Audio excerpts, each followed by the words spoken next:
And we are live. All right, let me drop that link for you. Nice.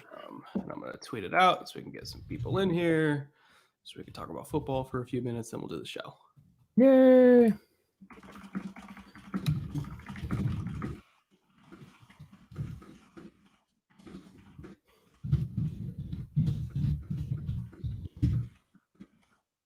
have no idea how long this show is going to be, but knowing us, it'll go till tomorrow morning. That's just how we do. That is indeed how we do.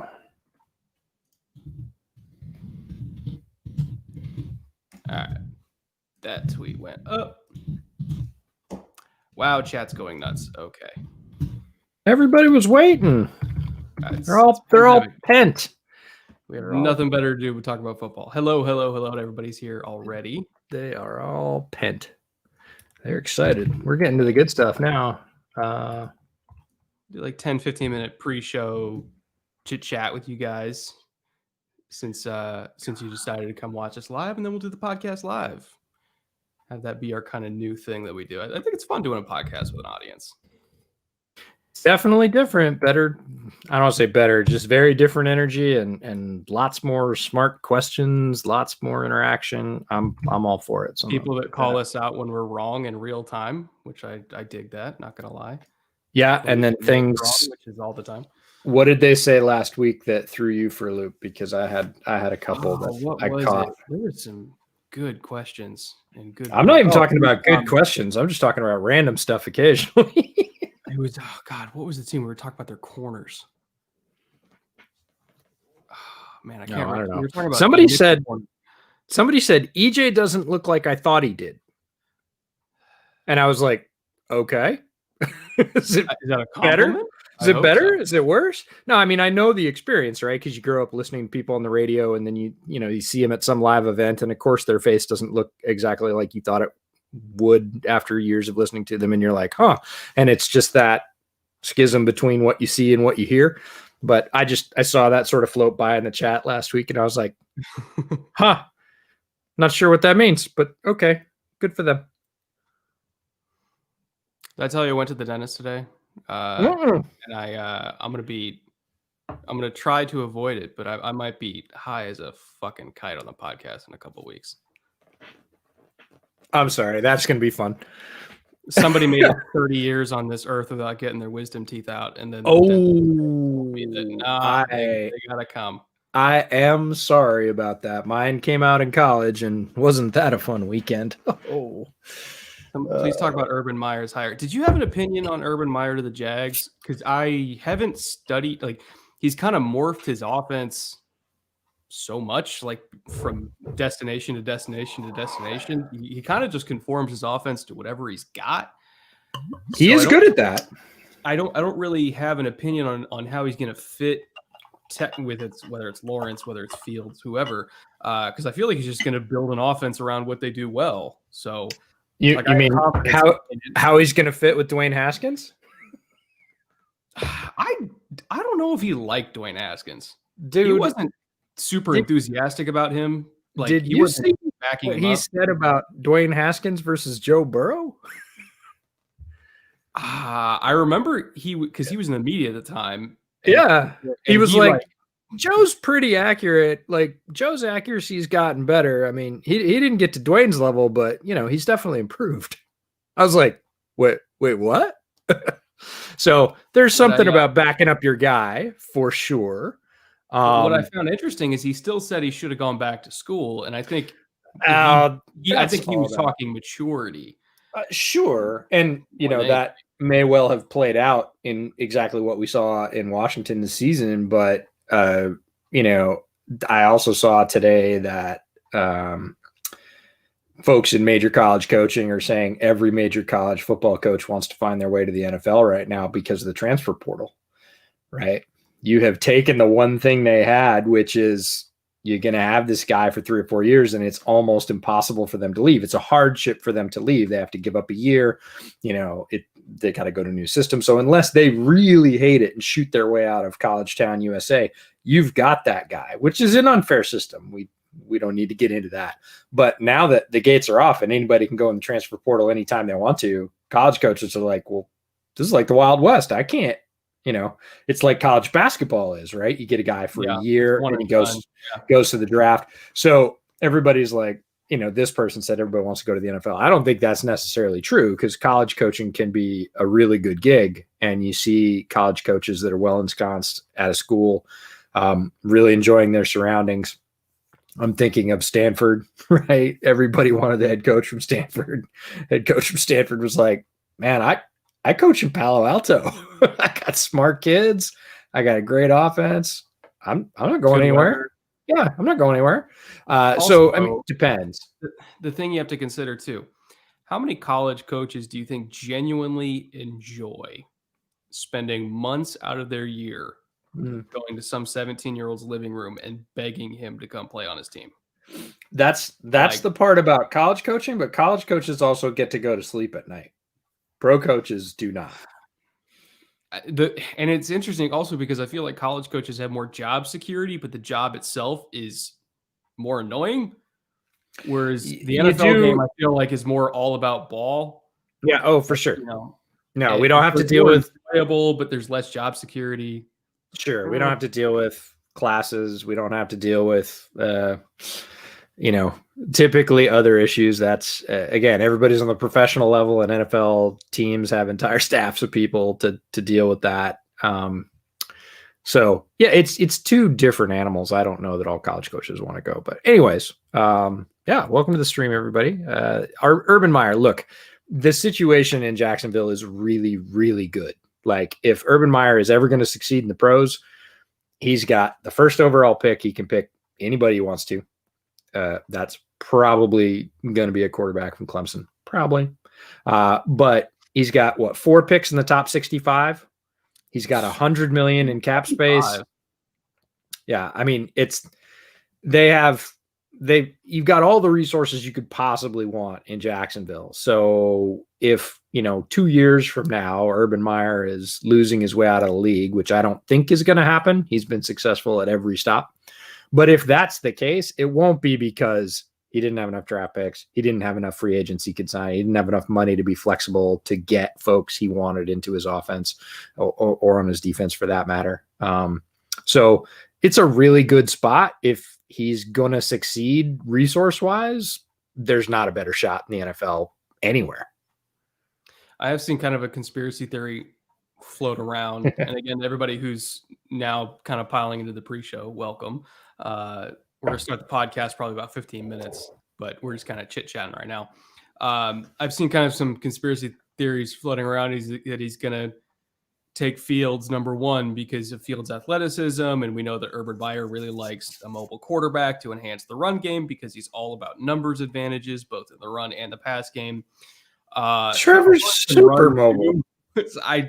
Trevor's super mobile. Like, yeah, I don't buy it. Like, that's like saying Andrew Luck wasn't mobile when he ran like 0.2 less than RG3 like 5 minutes after him. Andrew Luck's measurables were damn near identical to Cam. Mm-hmm. No, he was a tremendous athlete. And everybody's like, Andrew Luck can't run. I was like, what you're actually saying is 6'5", can't run. Like, what you're actually saying is, we know what they're actually saying. Yep. Yeah, right. He's gritty. He's gritty. Coach's kid, lunch pail guy. But then on the flip side, there's going to be people say, "Oh, Justin Fields can't read defenses. Justin Fields not a natural passer." I don't think either one of those things are true, but he does have. It's just people. It's lazy people that. It is lazy people, but if you're gonna look, this is something that we'll be talking about throughout draft season, and Benjamin Solak called it out in an article. He didn't come up with it. He's not the first one, but he called it out very clearly and made the distinction. Like, Justin Fields up to the national championship game was a player. He is not a player anymore. He is a prospect. And the evaluations for those two things, those two roles, player in college or prospect for the NFL, are not the same. It is not a level playing field. There are things that will get you a lot over here that will not get you anything over here, and vice versa. And we see that every year. So especially a guy that plays a premium position like quarterback, who's going to go at the top of the draft, guaranteed, like Justin Fields, is going to get picked apart. They all do. And there are holes in Fields' game. There are things that he does not do as well as some of his pro contemporaries. Yeah, and those are what you're going to hear about. It doesn't mean that Justin Fields is a crappy player. He's not. It doesn't mean that he can't be a successful pro quarterback. It doesn't mean that at all. Like, here's the thing. So player and prospect are different, and we need to approach it that way and leave your fandom at the door. I get it. I don't care whether it's pro or college, right? Don't let that influence you. Don't scout the helmet. Like, you need to say, how does this guy who was a player translate to an NFL system as a prospect? What are his strengths that are going to let him excel in the league? Because that's really what you need to concentrate on, is what he can do. And we can talk about what he does not do now. And that's a Herbert lesson for you from last year, right? He didn't get to throw deep a lot at Oregon. Doesn't mean he couldn't. He could, but that wasn't his offense. And so that's why scouting is a difficult thing to do, is there's a lot of layers about, was the situation right? Is that it was somebody wasn't letting that player do something, or that they just flat out can't do it? And it's very tough to pull those pieces apart. But yeah, all those guys at the top are going to get picked apart. You're going to see some wild takes about Trevor. You're going to see some stuff. I saw some stuff about Trey Lance. You're going to see people calling Kyle Trask first rounder. I've already seen that. So Trey, I understand. Like, he only played one game this year, and he was uneven last year. He was a very young quarterback. He shows tremendous flashes. Like, the first quarter of football I ever watched from Trey Lance, I texted a friend of mine, Bill Zimmerman, who also works with me at Windy City, but he's a producer for Sirius XM as well. Great football guy. I texted Bill and I was like, I want him. I want him. I want one. And then I watched the second quarter and I texted him back. I was like, well, with some polish, I want him. But the first quarter was lights out. No, the first quarter was lights out. And I was like, holy crap. And then the second quarter was a little more reality. No, he's got all the building blocks, but it's about how consistent he can be. Look, when you get to the pros, everybody can throw, not at the same level, but everybody can throw. Most people can move at the quarterback position. Most people can hit the open guy, see throw stuff. It's about whether you have the ability to read pro level defenses as they shift, which happens a lot more and a lot faster than it does in college, stuff like that. So we're going to see all that nitpicky stuff occur over the next 100 days. You're going to see some wild takes. But if we're talking about draft stuff, because we're already talking about draft stuff, somebody declared for the draft today that I was like, ooh, because it wasn't a sure thing. The Bama roster. Right. But which half? Because one guy makes up half. You talking about Dylan Moses? No. Who are you talking about? I'm making a short physical joke. Barmore. Oh yeah, and their 350-pound guard too. Two guys, they're 700 pounds coming into the league. Yeah, no, Barmore was a man. I mean, down the stretch for Bama, Barmore was tremendous, and it wasn't a sure thing. He was not absolutely coming out, but I think he probably went to the advisory board and they said, "Look, your stock's not going to be a lot higher than it is right now. You just showed out in the national championship game and stuffed OSU's running game. Like, throw your hat in the ring." But Barmore's going to be a guy that's going to come in and help somebody right away. Like, I was watching him and I was like, for how round he is, he's so quick and I'm super athletic for that size. I understand the physics behind him, because like Kinlaw, where you look at him and he's 315, you're like, no fucking way. Like, no, he's cut. He's built like a spider monkey. So Barmore is just round. He's a square. He's SpongeBob SquarePants, but 300 plus pounds and dead quick. So quick. Like, not Quinnen Williams quick, because very few people are, but again, for his not that far off.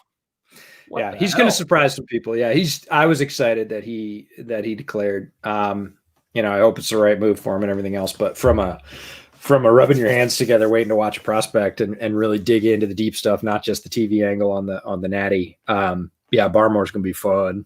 He's got some good stuff.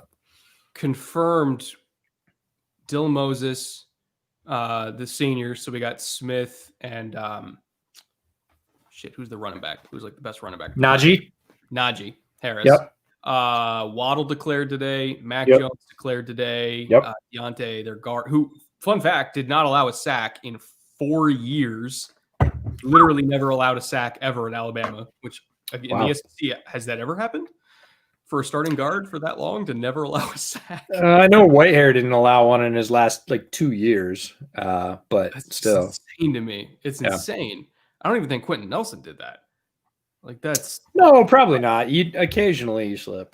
He gave up some pressures, but again, not getting his guy on the ground. So no, a lot of fun stuff. We're going to see that pile in. People are still getting added to the Senior Bowl. Leatherwood got added to the Senior Bowl roster. That's pretty fun for him because he's from right next door. He grew up in Pensacola, which is literally 45 minutes an hour drive from Mobile. So he's going home for the Senior Bowl. I met a lot of Floridians while I was in Mobile last year. Yeah, for sure. No, it's a very quick drive. I had never met Panhandle Floridians before last year. It's a different breed of person.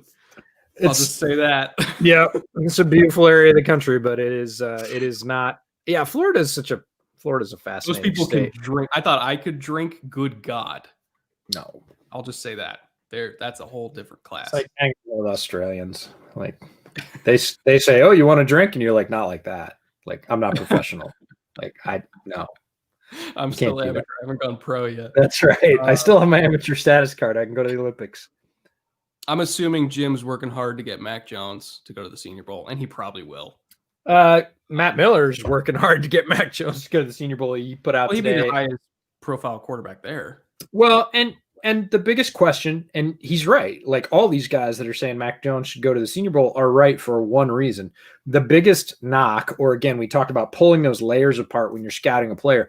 The biggest knock or question mark, mystery, whatever, with Mac Jones is it the supporting cast or is it him? And being removed from the supporting cast, being removed from his offense, having to learn a new offense and work with a new group of players is going to be huge for a guy like Mac Jones because that is his single biggest thing. People know that, hey, he's built so they can see the arm on tape. They can see the accuracy on tape. It's about, hey, how do you work within a different system? And how do you work with different levels of talent? Do you adjust and do you adjust quickly? And at the Senior Bowl, you're going to get to see a lot of that, not just through the game. The game actually doesn't mean a lot at the Senior Bowl. You're going to see that through practice and reps. He'd get a ton of those there. And last year, it was a huge game for Jalen Hurts for very much the same reason. Different questions, but again, you can isolate those things that they had questions about in practice. So Mac Jones would do himself a big favor. There are no other college all-star games going on that I know of. There were other college all-star game rosters selected. They selected the people that would have been invited to the NFLPA Bowl and whatever else, but those games aren't actually occurring because of COVID. So if you want your shot, Senior Bowl's it for live action against anything. Combine is up in the air. Sounds like it's being pushed a little bit. Again, you're throwing in shells and there's even a little bit more scrutiny there. No coverage, just going to receivers. I wouldn't be hit and miss. If they push Combine to March.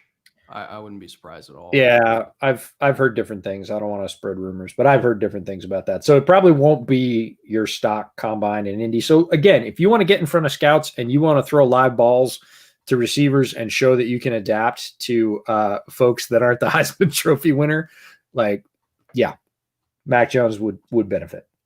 Plus, and EJ and I can speak to this from experience now, it is cold and windy in Mobile, Alabama.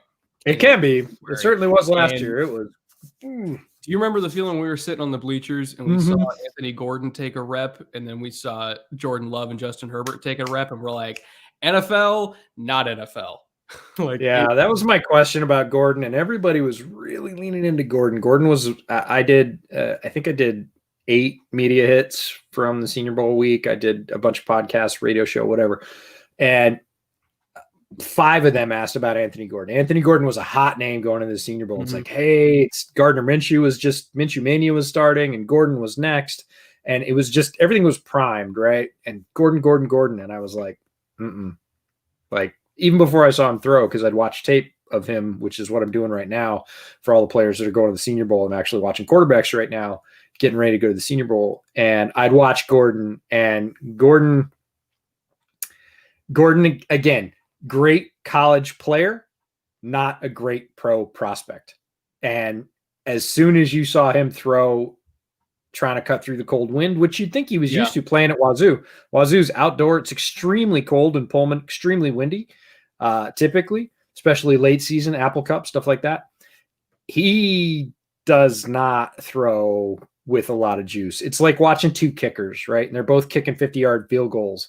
And the first one goes through, but it's a big rainbow. And the second one is a drive that's still going up when it goes through the post. And it makes a sound when it comes off that guy's foot. Whack! And you're like, oh, okay, that's going. Like, if that's straight, that's going.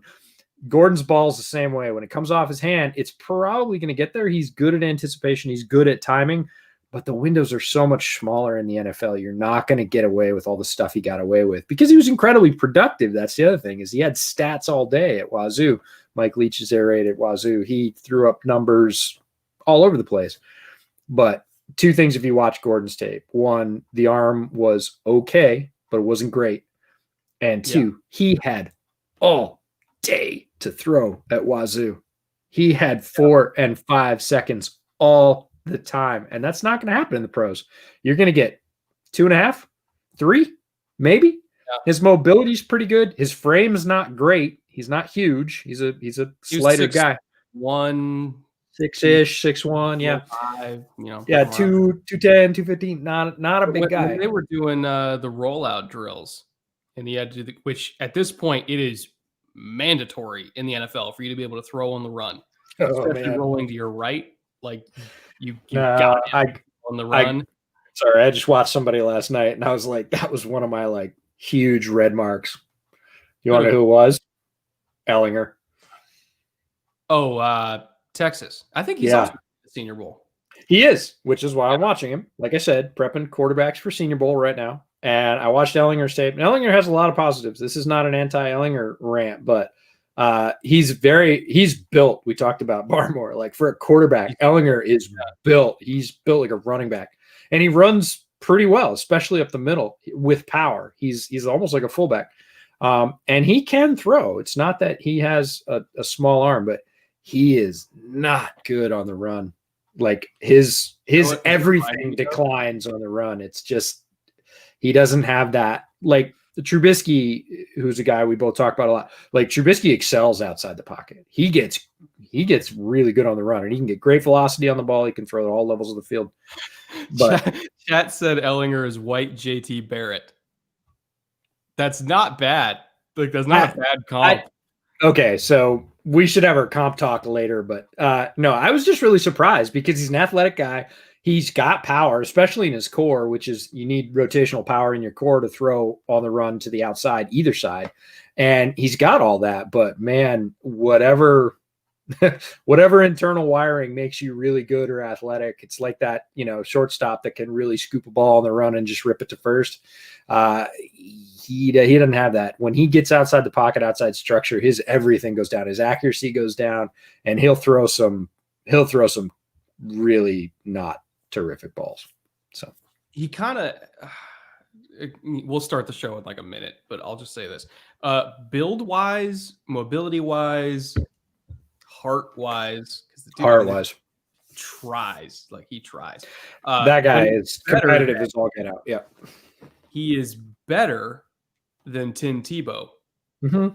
But he's got a lot of Tebow to him.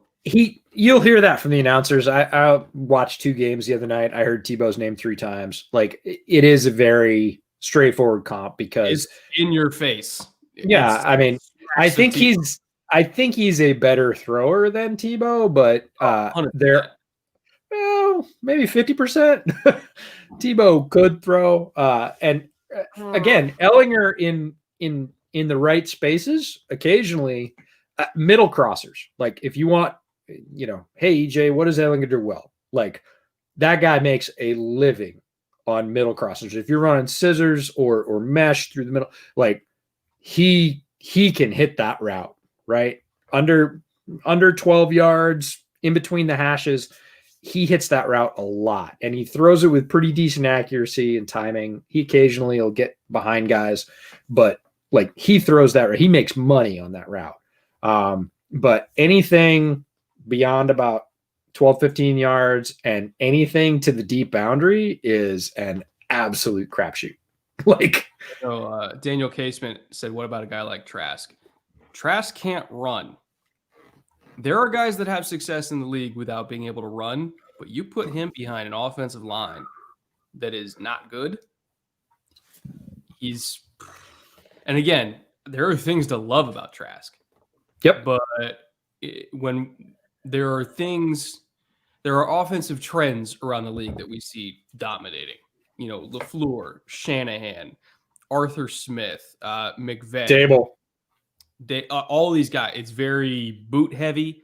It's very quarterback run heavy because you want to use if you have a quarterback that can even up the numbers against the run, that's the cheat code in the NFL. It's been that way since 2012.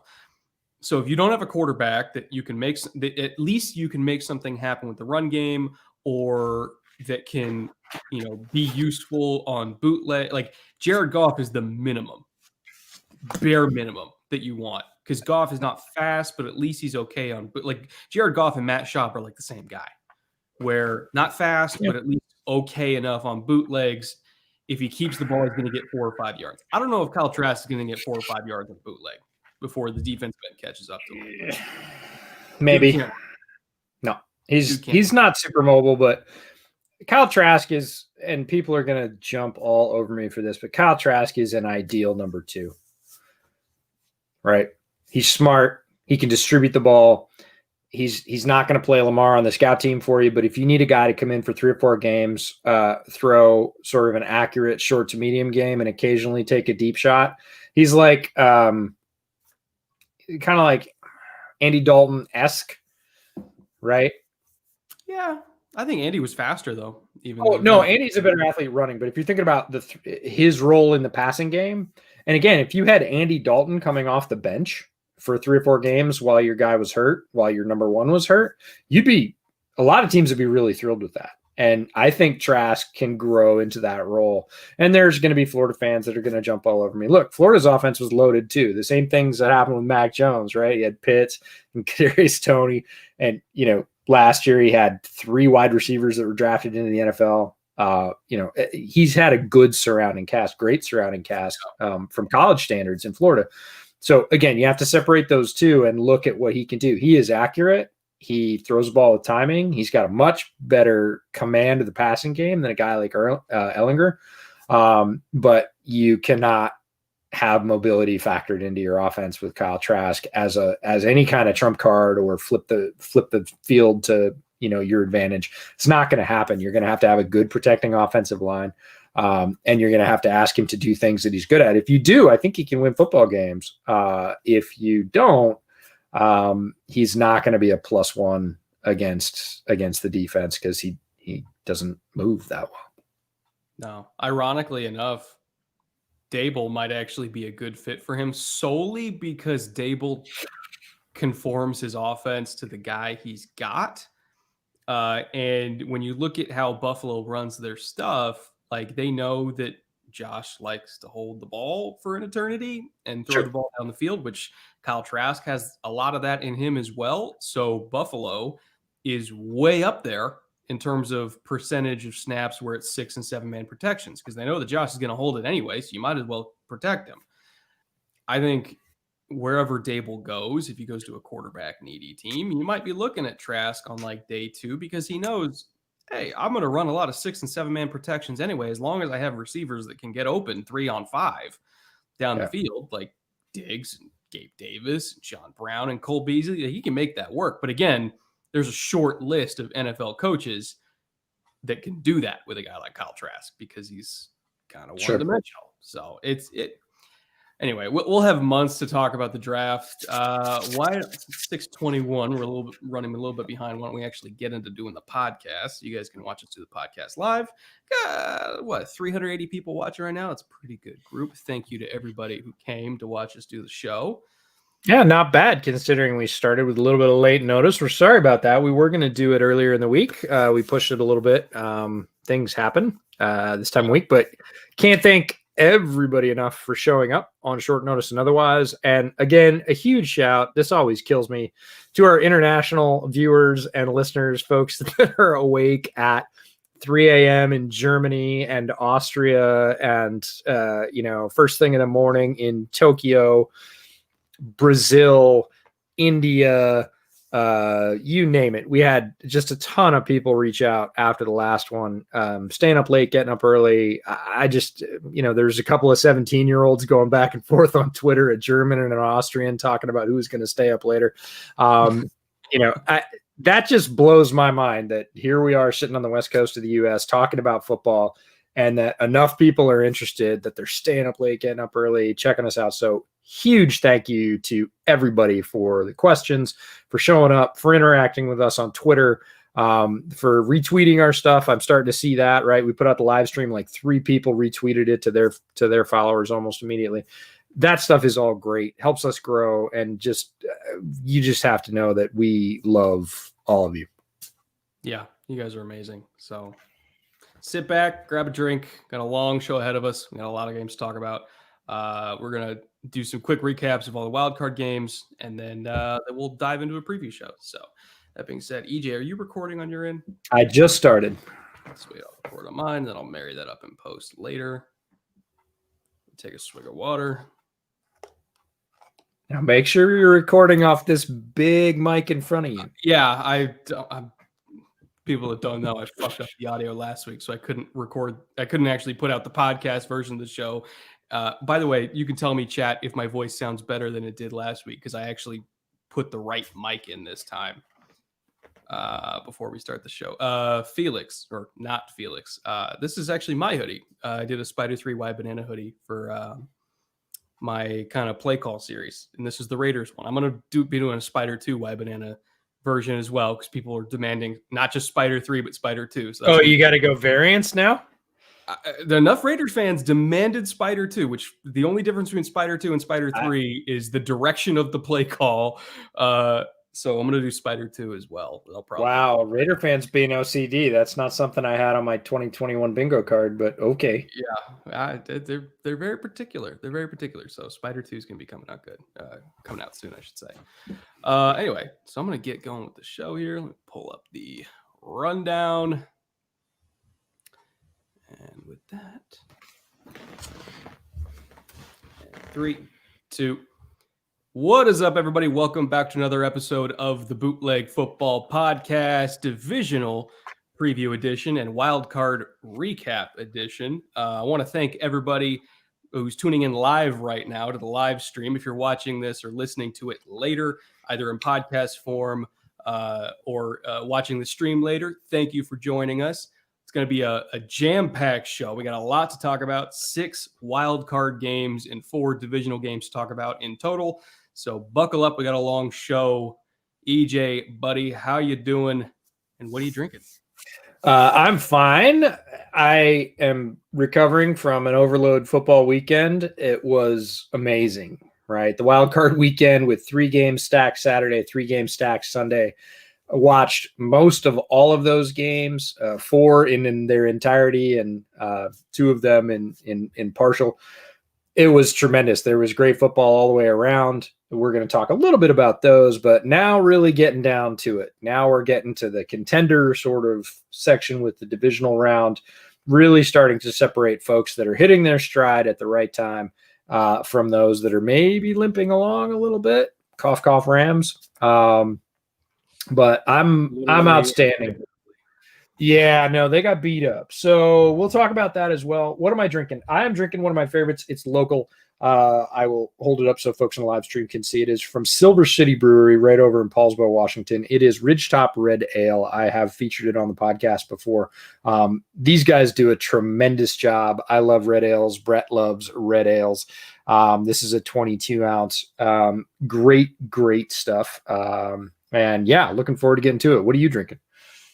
I am drinking coffee because I have a very long 48 hours ahead of me, or 36 hours even, because I have a Bills and Ravens film room episode that I have to record after I do this live stream.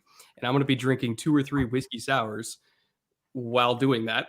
So in the interest of not completely destroying all of my organs, I'm doing coffee for the live stream so that I can do a marathon recording session, which, fun fact, when I do the film room episodes, that's like 3 hours of recording distilled down into 15 to 20 minutes of show.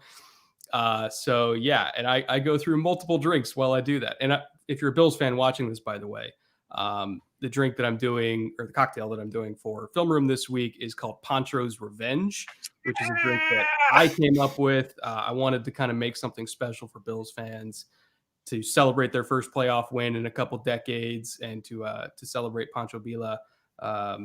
Rest in peace to him. He, iconic Bills fan, that unfortunately passed away last year. And so it's a variation on a whiskey sour that incorporates Frank's Red Hot sauce and smoked chili. It's a spicy whiskey sour to kind of commemorate Buffalo wings and Poncho Villa and everything that makes the city of Buffalo great. So should be a good drink.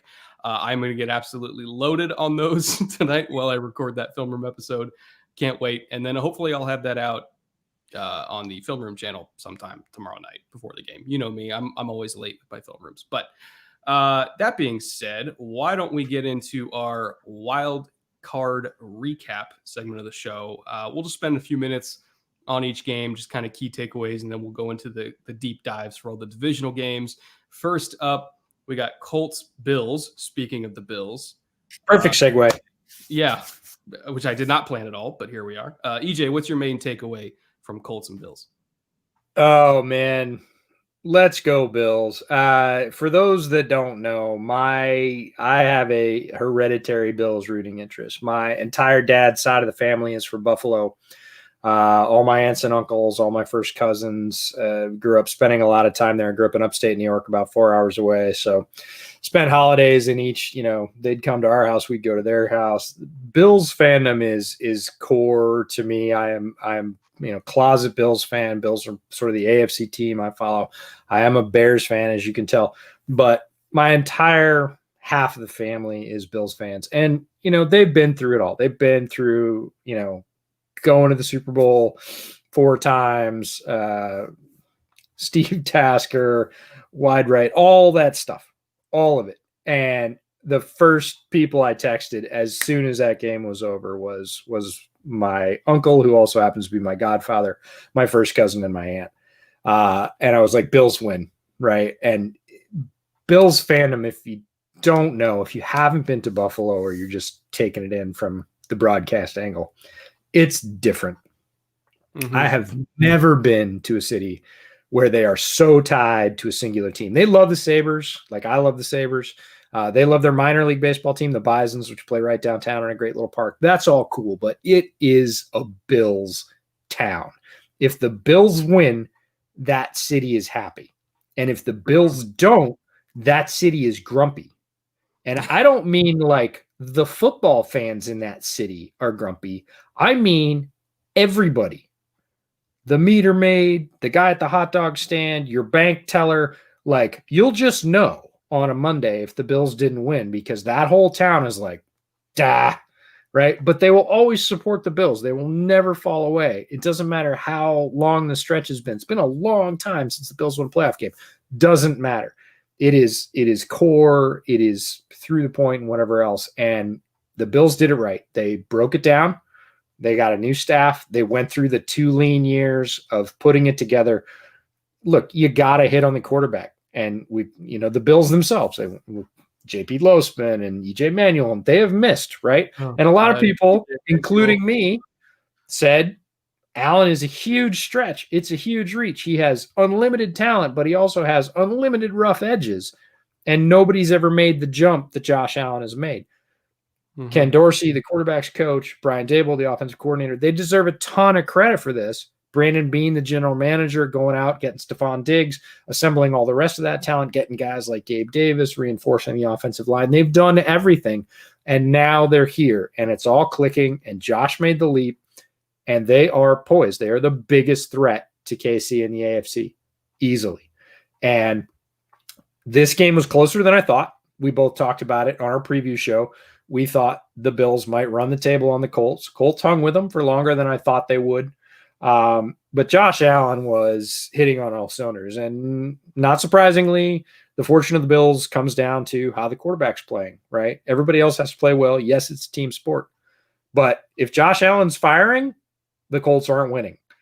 And it was a beautiful day. We talked about the weather possibly being a factor. Not the case. Sunny, clear. Yes, cold, but sunny, clear, calm in terms of the winds. And Josh Allen is a damn killer. He is at that level where he is playing up here and everybody else is playing at a lower level. And he can do what he wants to when he wants to. And he did. I don't get people that don't think he's a top 5 quarterback at this point. I can't name 4 better quarterbacks this year than Josh Allen. Like it's Mahomes, it's Rodgers, it's Watson. It would have been Wilson if Russ didn't kind of fall off a little bit of a mini cliff in the back half of the year. And I think I mentioned Rodgers, but like Allen's number 5 to me. And I would put him above Wilson this year. Like early season Wilson, nobody was better. But Allen was so consistently good throughout the entire. I mean, he put 35 points on the Rams back in week 3, and everybody thought, the Rams defense, first year with Brandon Staley, I don't know about this. And next thing you know, the Rams defense is a buzzsaw to literally every other team in the league except Josh Allen. Like he tore them up, and he had a little bit of a lull midseason. And like a 2-game lull where everybody went, oh, he fell off. And then he started strong and he finished strong. And we talked about this on this podcast, right? We went, Josh Allen was absolutely top level, buzzsaw in the early part of the season. And then he hit those 2 games and he stalled and he looked like he was sliding back into the old Josh habits. And we said, how's this going to go? Is this going to continue? Is this going to be a long trough, or is this a blip and he's going to go back to that previous level? And it took about a game and a half, 2 games for him to return to the level where he started to be sharp. He didn't hold the ball in the pocket too long, which you mentioned in the previous part of the podcast. He started to get sharp. He started to hit the downfield shots and he started to look dominant again, and they ran the table. And there's a Bills centric podcast out there called Cover One. It's a great podcast run by a whole bunch of dudes that are our buddies, and they do great film study and everything like that, but it's very Bills centric. And the one thing that I will knock on Josh Allen is a term that they coined that I love. It's called sugar high Josh, where he tries so hard to make a play, hard, and he gets real and that fumble almost cost them the game that they barely recovered. It was like a 20-yard loss or whatever, set up like a third and 30. That was an ugly play. Like, but everybody at Buffalo, no, he will. And again, it's built in wanting to try and make a play, but largely part of his growth has been moving beyond that sugar high Josh, going, I shouldn't retreat 15 yards. I should just get 5 yards to the outside and chuck this out of bounds. Right. Yeah. And he's done that more often, but that one was him putting his teeth through the floorboards and saying, no, I'm going to do it. And then it all falling apart deep downfield. And everybody in Buffalo, I talked to my cousin about this, was collectively holding their breath going, no, oh, no. Right. Because when you have flashbacks to last year's Houston playoff game, when you've been kicked in the teeth that many times, you have a lot of negative examples to say this is going to be just like that. And that was the moment, if there was a moment in this game where everybody was like, oh no, but they rallied. Again, if we're going to flip this to the Colts side, Colts played a hell of a game. They definitely hung with the Bills longer than I thought they would. Phillip Rivers looked better end of season than I predicted all season long that he would. His arm did not fall off, literally. And the other thing is, if Buffalo has a weakness, their run defense in the second half, totally, all the kids are asleep, shit the bed. Like, They just fell off a cliff. I posted a little fainting goat meme and was like, Buffalo's run defense in the second half hits the grass and falls over. Like, they just forgot how to defend the run. And all of a sudden, Indy started running off chunk plays 20, 25, 28 yards off that left side. And Frank Reich is smart enough to just hammer it, right? And again, for those of you that don't know football history, Frank Reich is a goddamn folk hero in Buffalo because he led the largest comeback in NFL history as a Bill, as a backup quarterback. And so there's a little bit of tension here. If Bills fans, many of whom are Catholic, are going to be a little bit guilty about this because they beat Frank to do it. But Frank Reich was smart enough to just keep the hammer down, and he was running off one side, and the Bills weren't able to stop it. And he just kept gashing him, and it looked bad there. And trust me, every team left in the playoff. Nyheim Hines had 70 yards on 4 carries in the second half. Total, the Bills had 108 yards on 11 carries. So they were averaging a first down every time they ran the ball in the second half. Now, they were a little bit, so they didn't run it as much as they probably could have, or maybe even should have. But everybody saw that though. Everybody that's left that's going to play the Bills saw that and went, "Oh, okay, we got clubs in our bag for that." So Buffalo is going to have to tighten that up. Other than that, they played a fairly bulletproof game. But if there's a chink in their armor, if there's an Achilles heel right now, the Bills are going to have to tighten up that run defense. They cannot give up those types of plays. Eventually everybody's predicting that KC and the Bills will come together. Andy Reid is smart enough to run off chunk plays against a Bills defense if they're not able to stop it. So they've got to plug those holes if they want to achieve their ultimate goal. Well, it's a good thing that they're only playing against, let me check. Oh, the Ravens this week. Oh, okay. Yeah, that's great news for them. Matt Milano is going to have to play the game of his life. He's going to need help. He can't do it himself. We talked about Milano as the run stopper, but they're going to have to play better team defense against the run than they did in the second half. In the first half, they did a tremendous job of really bottling up Indianapolis's run game. Like that, I thought that's a great start because that's what we knew the Colts wanted to lean on. They certainly weren't going to lean on Phillip Rivers deep downfield, 40 times. That wasn't going to be their game plan. In the first half, they were very sound. In the second half, they kind of forgot about it or, again, just didn't play great team run defense. And against a team like the Ravens, we'll talk about that, they're going to have to.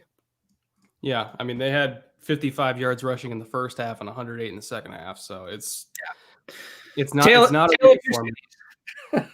Yeah, tale of two halves. Why don't we move on to Rams Seahawks, which was, I don't want to say it went counter to what I expected because I didn't bet on this game for a reason. I had no idea what team was going to win. I felt like either team could have won. But I do think that Jared Goff being forced back into the game due to injuries to Wolford it made the game probably closer than it should have.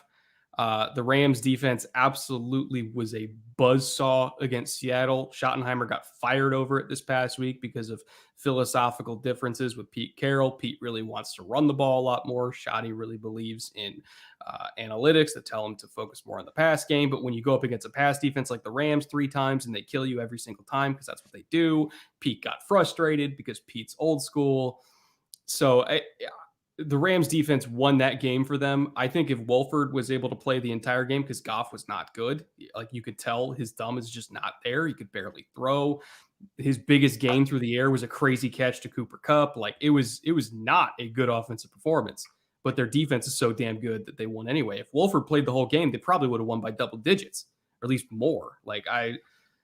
This to me was on offense and defense, the Rams coaching staff flexing their muscle all over the Seahawks coaching staff. Schottenheimer did what he could. The Seahawks defense did what they could, but man, I think the McVay and Staley combination in terms of innovative offensive minds and innovative defensive minds all on the same staff, you could argue that they are the best duo in the entire NFL. And to go win a playoff game on the road with a technically backup starting quarterback that can barely throw. I mean, good God, that's one of the better coaching jobs I've seen this year. Yeah, and it's all about whether they're going to have enough horses to finish off. I don't disagree with anything you said. Seth Galina, who's a great follow on Twitter, if you're not following him, he puts out some great stuff. He actually just put out some great stuff about the Bills defense versus the Bears defense. But yeah, he wrote a thing this week about he wrote several things this week, but one of them that was excellent was a thing about Wilson, and he called him an unstable genius, right? And that's that he excels outside of the norm. And anybody that's watched Russell Wilson play quarterback knows that a lot of his success comes outside what other quarterbacks do, but he does it so consistently. We have been so sort of conditioned that Russ is going to succeed in those situations that we just expect it. And through the first half of the year, that trend continued. But Galina's point is that that's not a stable platform to build an offense on, because when it starts to wobble, it wobbles a lot. And you see exactly what happened in the second half of the season, right? All of a sudden, those things that have much less chance of hitting, you see those great NFL next-gen stats about chance of completion, 16% to the corner of the end zone, right? That's not a stable play.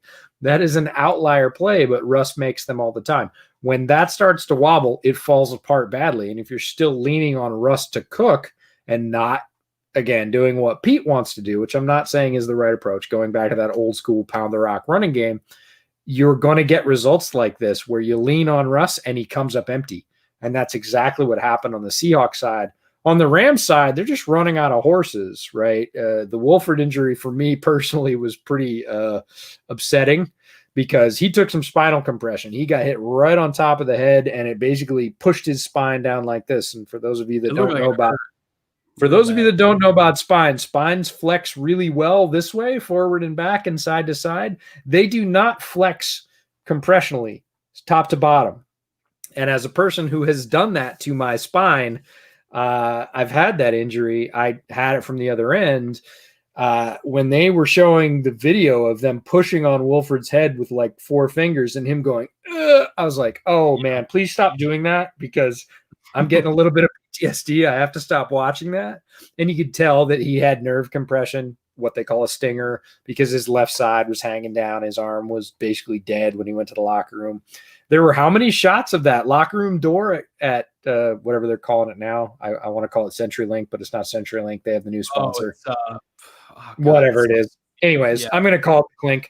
There's like 4 shots of Rams players going into that door. That door was incredible. You know, Aaron Donald went in with ribs. Wolford went in with his head. Like the Rams lost a bunch of people, and it's whether they've got enough horses to continue this. Because again, you said the coaching staff is dialed, right? The coaching staff is incredibly good right now, and they are hitting on all cylinders.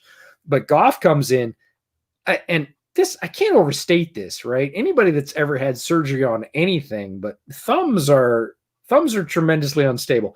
Jared Goff's thumb was opened up and fixed less than 2 weeks ago, and he's out throwing a football and having people like that are 300 pounds that want to kill him land on him.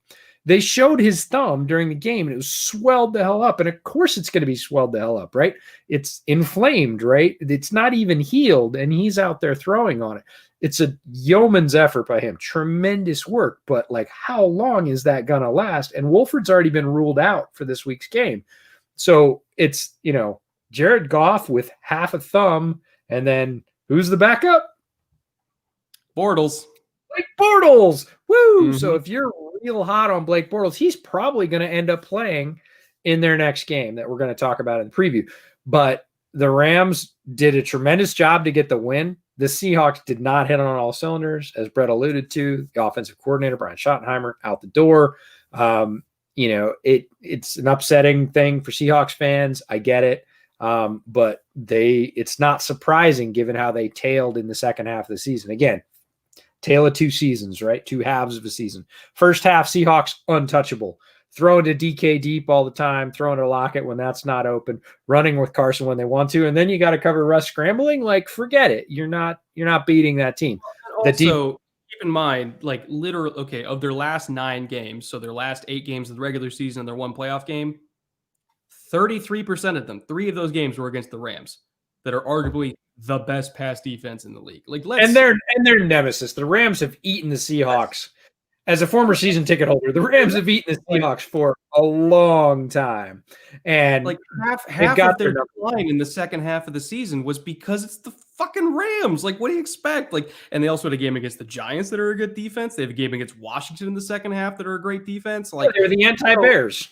The Bears played a bunch of patsies, won a bunch of games, and everybody said, "Oh, they're great." The Seahawks went against a buzzsaw of defense. It's murderer's row of defense that they went against, and they ended up suffering a fate. So Rams move on. It's all about whether or not they can stay healthy enough. They certainly have the coaching. They certainly have the defense. Aaron Donald's going to play this week. He's back. Jalen Ramsey, still a stud, not a surprise. John Johnson had a great game. Like, there are multiple Rams defenders that made, and Joseph Day, right, had a tremendous game. And that's a guy that we've mentioned on this podcast. And that guy is a load. Like, Aaron Donald was over there cheering for him as he's just crushing the Seahawks pocket, because that guy is a load. So Rams have the horses on defense. Can they get a quarterback cobbled together, taped together to get them through the playoffs? They have the coaching staff. We'll see. Let's move on to Buccaneers and the Washington football team. I'm not gonna lie, I love Taylor Heineke. I love you don't have to lie. You already put that out there on Twitter. Your unending love for Taylor Heineke. I fell in love over the course of a 3.5 hour football game, which the only time I'd ever really watched him was in the Panthers game earlier in the year. And the Panthers don't exactly have great defense. So I was kind of like, okay, like you could look good against the Panthers. That's fine. Like, they have a young defense, like half a building defense. It's a lot of, spot drop zone, because they didn't have a full off season, so they couldn't install any of the good shit. Like, okay, fine. You did good against the Panthers. To do good against a Todd Bowles blitz heavy Buccaneers defense that is a great front seven that was getting pressure like crazy. And he had 3 or 4 drops that all would have been first downs, and still put up numbers. He had just a few phenomenal throws, especially outside the numbers. It wasn't like he was just throwing like slants and posts and stuff like that and working inside the hashes. He was making throws outside the numbers from the far hash. I mean, that touchdown late in the game was just absurdly good placement. So I thought he acquitted himself very well. That was the best I've seen a Washington football team quarterback play all year long, bar none. I started questioning by the end of it. It's like, why was he playing? Why was he not playing over Alex Smith? Because was he just like the worst quarterback ever in practice? Because that was a better performance than Alex Smith had done at any point in the year. Better performance than Haskins had done at any point in the year. Like, it was fantastic. Honestly fantastic. And they took Tampa to the mat. I know the score might not reflect it, but they really did.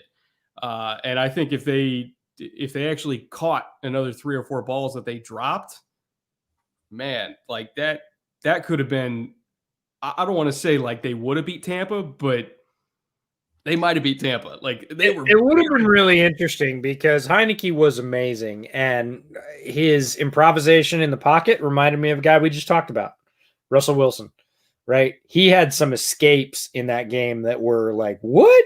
How did he get out of that? Touchdown was just nutty. And he had 1 miles an hour on that. It was insane.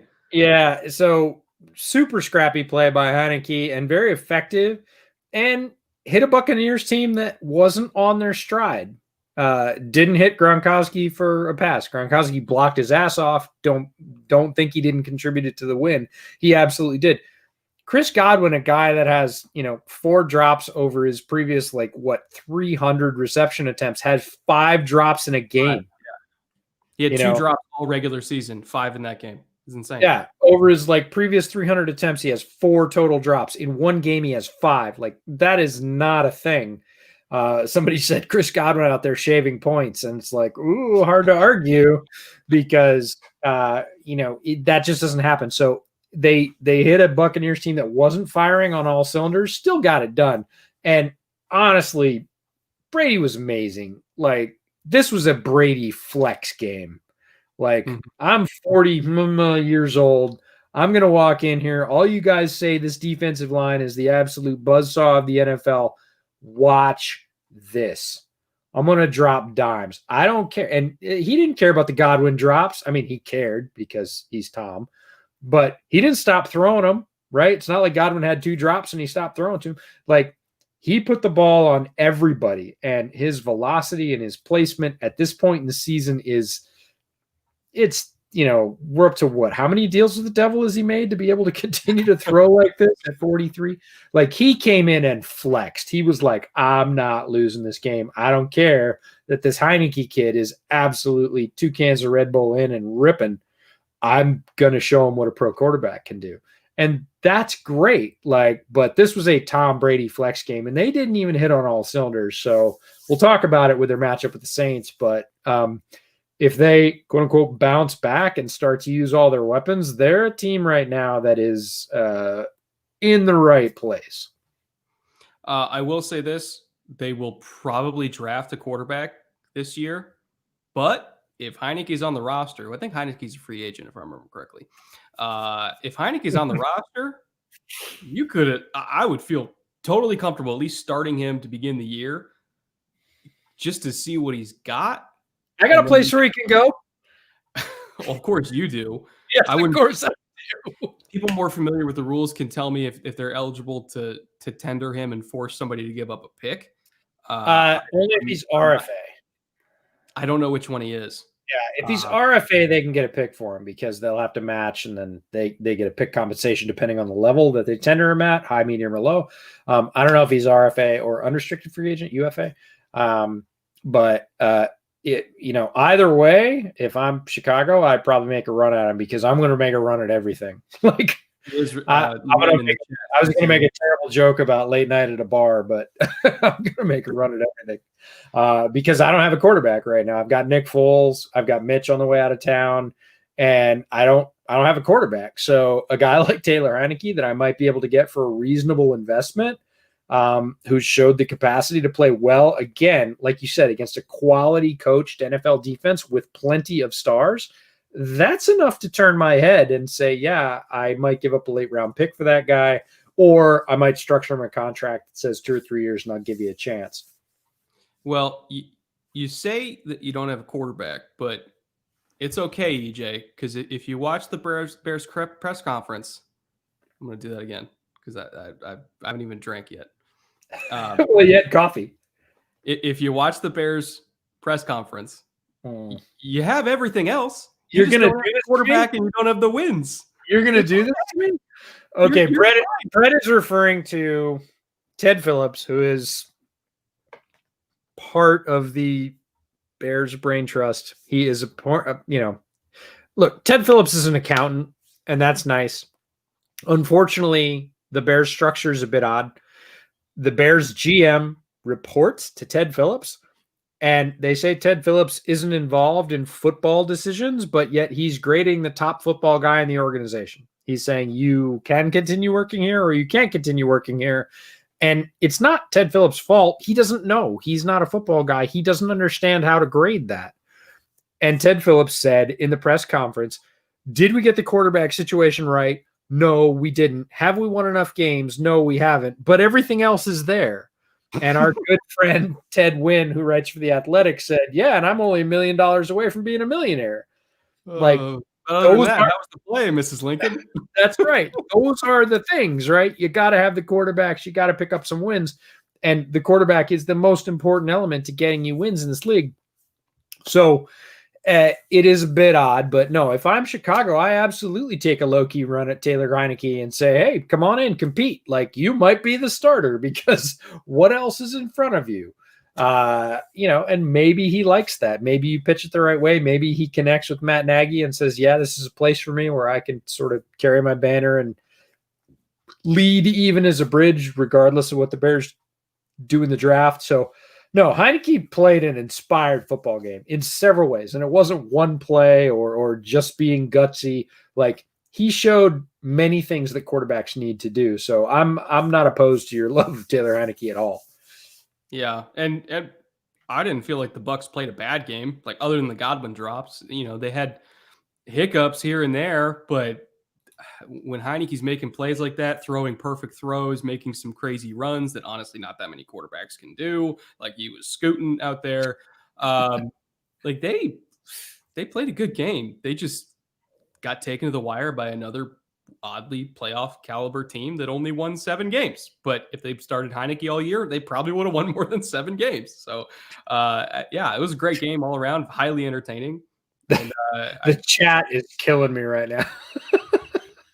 This is the best thing about a live stream is the chat is just killing me right now, and I love it. Hey, your classic EJ Bears rants. We will find it doesn't matter what team we're talking about. We'll find a way to talk shit about the Bears. Oh, for sure. Well, you do it just for Twitter hits, but these guys are doing it for fun, and they are.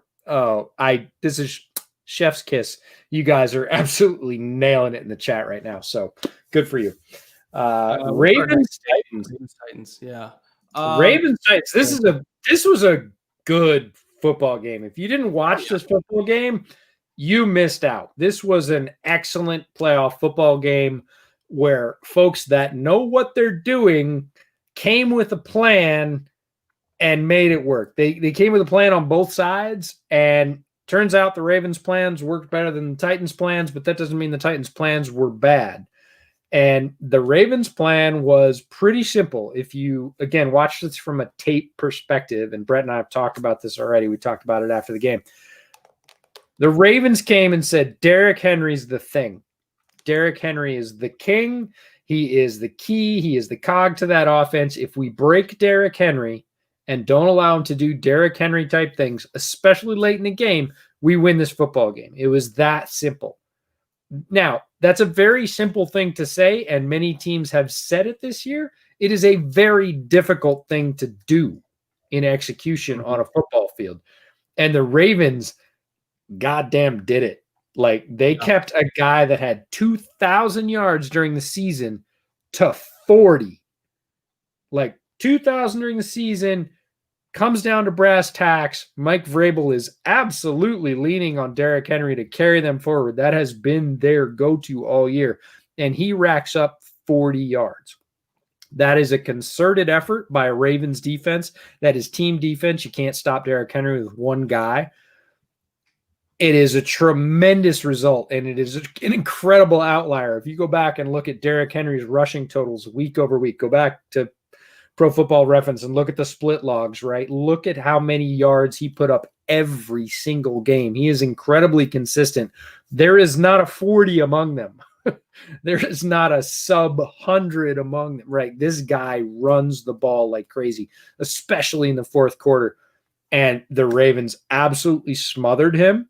And the Titans' deep passing game, which is a compliment to Derrick Henry, it is not the first thing, was not able to rebound. They could not get the ball deep to AJ.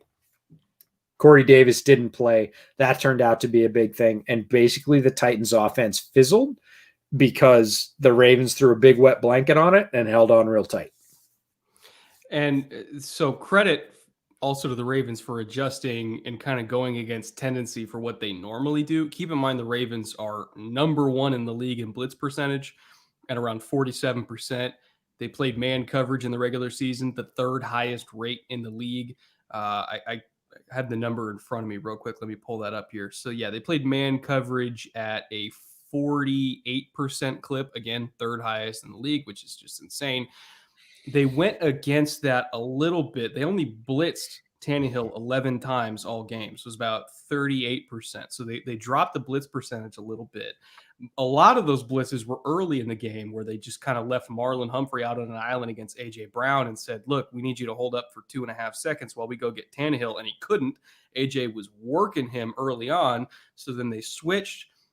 They left more guys in coverage. They blitzed a hell of a lot less. It was more of a, look, we're going to get depth in zone. Our linebackers are not going to be attacking. They're just going to be scraping with the flow of the run. And then if they read keep, they're going to robot back and take away the deep crosses. If Tannehill runs, whatever, we'll deal with that. But they would much rather have Tannehill run than hit Jonnu Smith or Ferkser or AJ Brown or, Henry on a throwback screen. They were very much going to say, look, we're going to take away the run game and we're going to take away the deep passing game. You got to beat us with everything else. And they couldn't do it. They only scored 13 because they couldn't do it. Like, that is their bread and butter. We're going to run with outside zone. If you blitz us, we're going to run into the blitz and just catch one little seam and rip off a big run because Derrick Henry can do that. And if you blitz and you don't get there in 2.5 seconds, we have receivers that can beat you over the top man-to-man. They showed that early in the game. Baltimore adjusted, played a lot more zone, didn't blitz as much, and they smothered them with conservatism, which is not the Ravens' way, but it worked.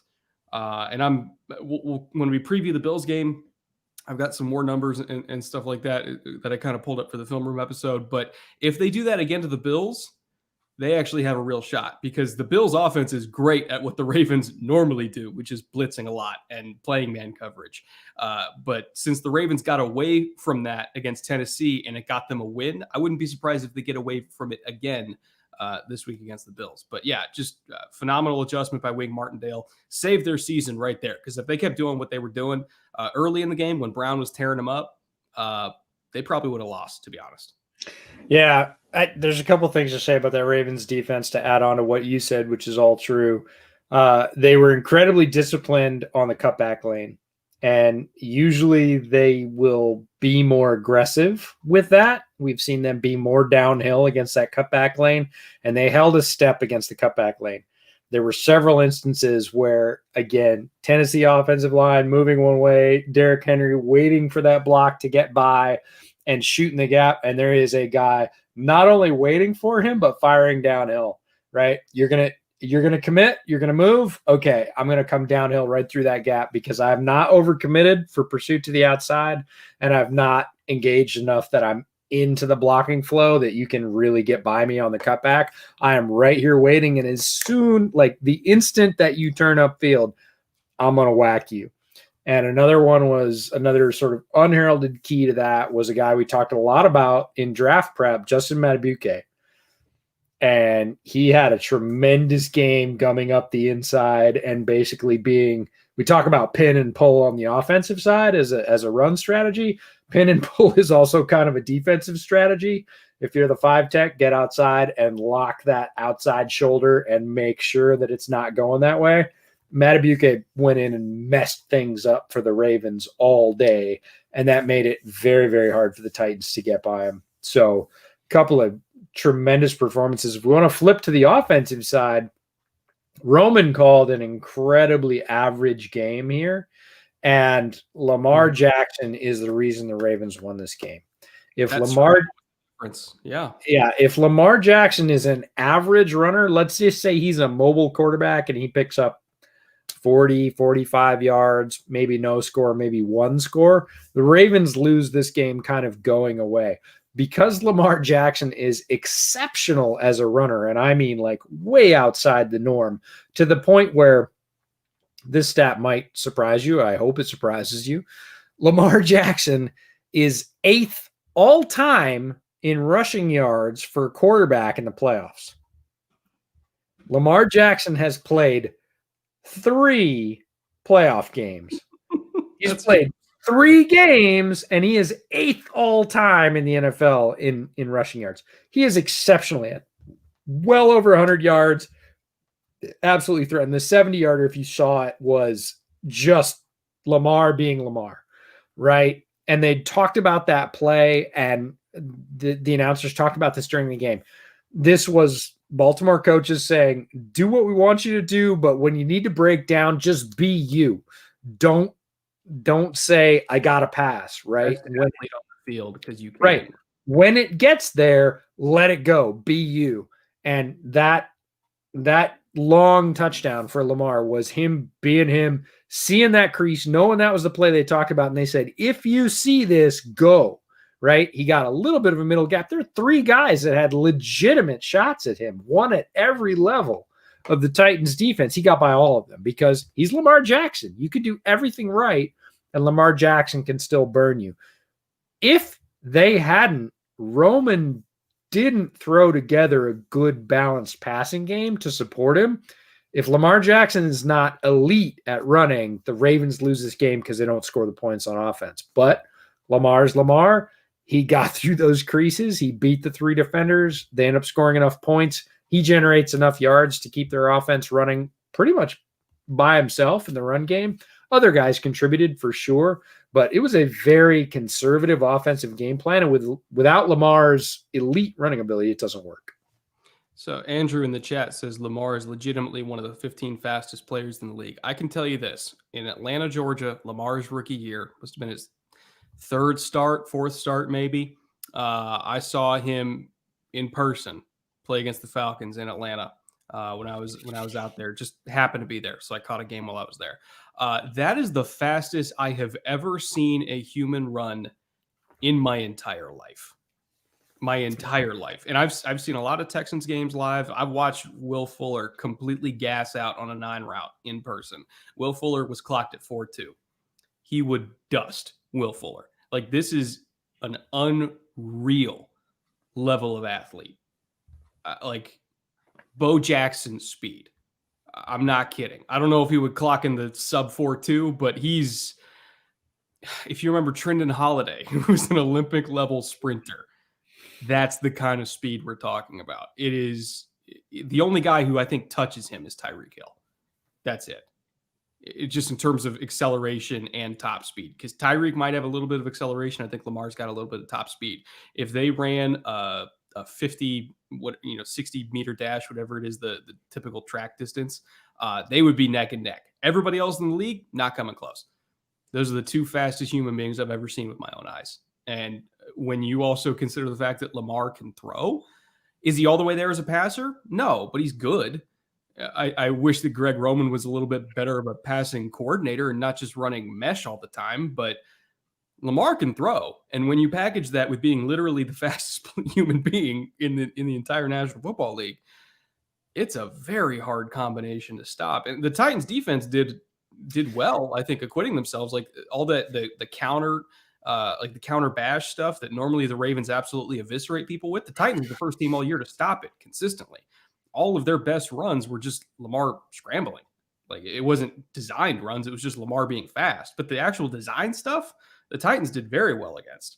Like, the Chiefs would do well to study those 2 games against the Titans, where I think they did well against the Ravens' designed rushing attack, because they're the only team that has done well against it. Yeah, they're going to have to put people to it, because, again, it's not that the Titans did poorly, right? Even on that long touchdown run to Lamar, you can't call it a breakdown, right? If you look at that run, there are 3 guys with legitimate shots at him. They're in the right place, the quote unquote right place for them to be in the defense. They just missed because he's damn fast. And that's the thing. I tweeted it out at the time it happened. I said, you can do everything right against Lamar Jackson and still get gashed. He's just Lamar. Mm-hmm. And he did, and the Ravens end up moving on. Now, the offensive side of the ball didn't support as much. The defense really, for the most part, I agree with you, shouldn't be blamed for this, because, like you said, against all the bread and butter Roman run concepts, they had bodies there. They played hard. This was a physical football game. Look, lots of playoff games are extremely physical. This was a game in Vrabel's image, right? They came to the point of attack and put their nose right in there. They hit hard. But the bottom line is, sometimes you can't keep with the best athlete in the world. And that was the difference. It wasn't that Lamar was doing both, that he was hitting on all cylinders, running and passing. He was hitting on all the running cylinders and a few of the passing ones. He hit some decent shots to Andrews, hit some decent shots to Hollywood Brown. He never got really going to the other guys, to Boykin or whatever else. Dez wasn't a factor. Like, the passing game was pretty minimal and very conservative. And I get that. That's an old school NFL approach to a playoff game. Like, tighten it down. Don't take a ton of chances and let your best athletes off the hook. Just let them go off the chain. And that's what happened. And the Ravens walk away with a win. Also, that that pick where I think he was targeting Boykin on the interception. That was just a bad throw. I'm not going to make any excuses for that one. He should have left it way outside. You can't leave a corner route inside against man. You just can't do it.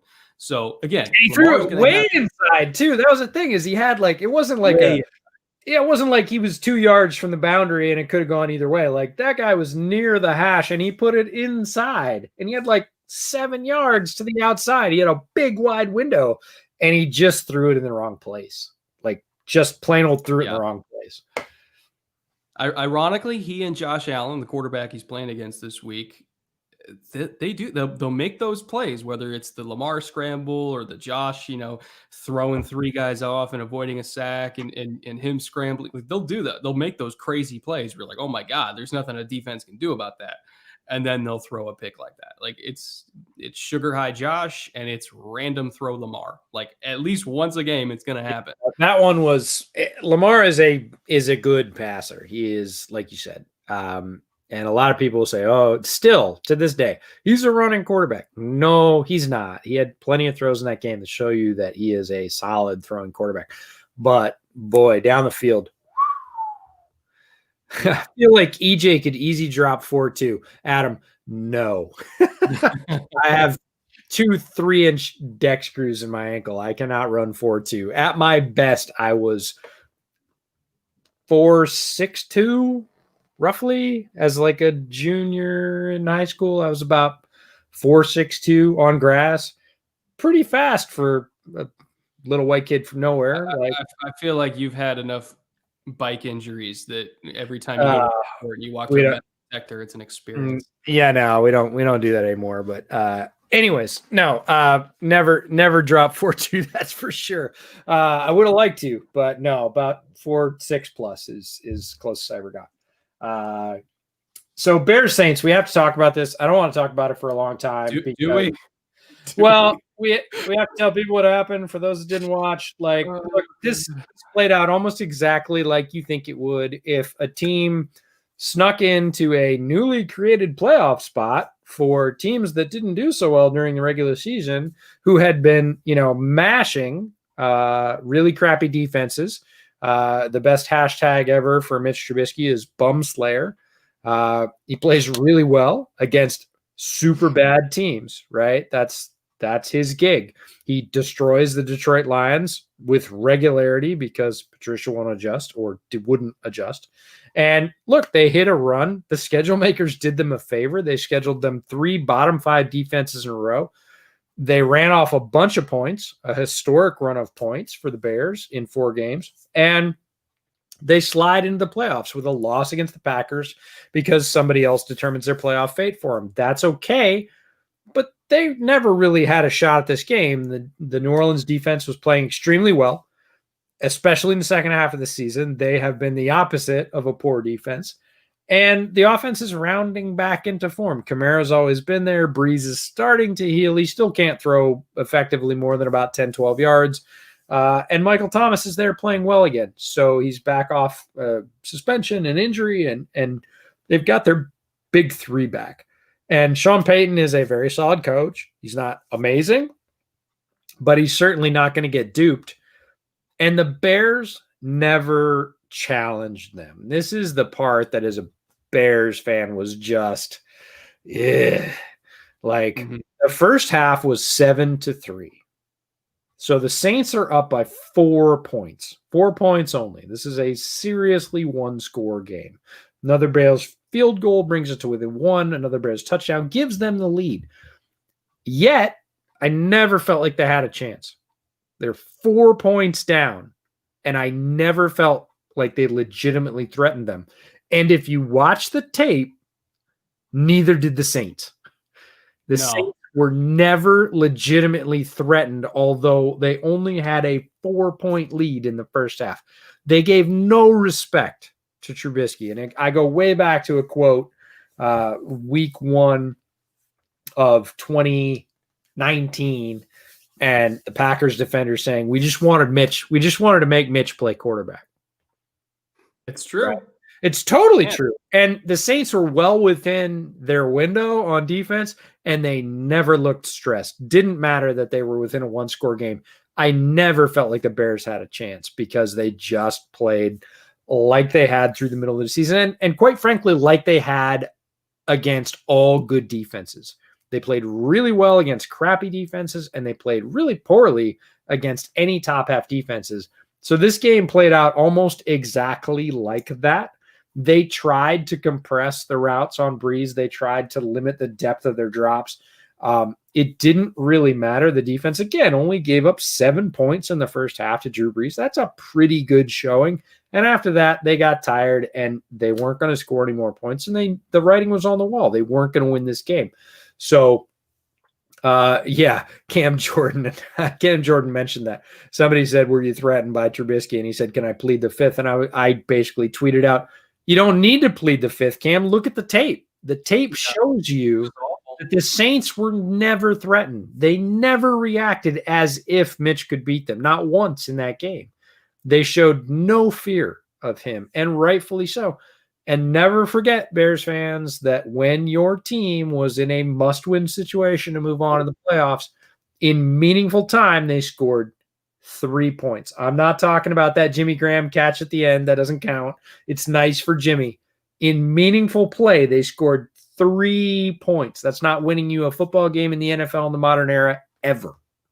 We have breaking news, which again, this is great that we're doing it live stream because the chat can tell us this. Breaking news: Robert Saleh, new Jets. Oh, Saleh the Jets. Nice. Yeah. I love this. Ricky says, we're not trolling you. He was obviously here during the draft live stream. Oh, yeah, they got us good multiple times. I got trolled during the draft live stream like so many times. Not even funny. Adar and Schefters got us. Yeah. Okay. The Jets. How do you feel about that? Let's do a little reaction. Let's do 3 minutes worth of reaction to Saleh to the Jets. That's an interesting move. So they have, I think, good personnel to run his defense. I think May is an easy fit at safety, either strong or free. I mean, to be honest with Saleh, like he'll start in too high and then rotate down. Like he and the Rams actually, like they kind of do that very similarly. They do. We're going to start in too high and then we're going to rotate.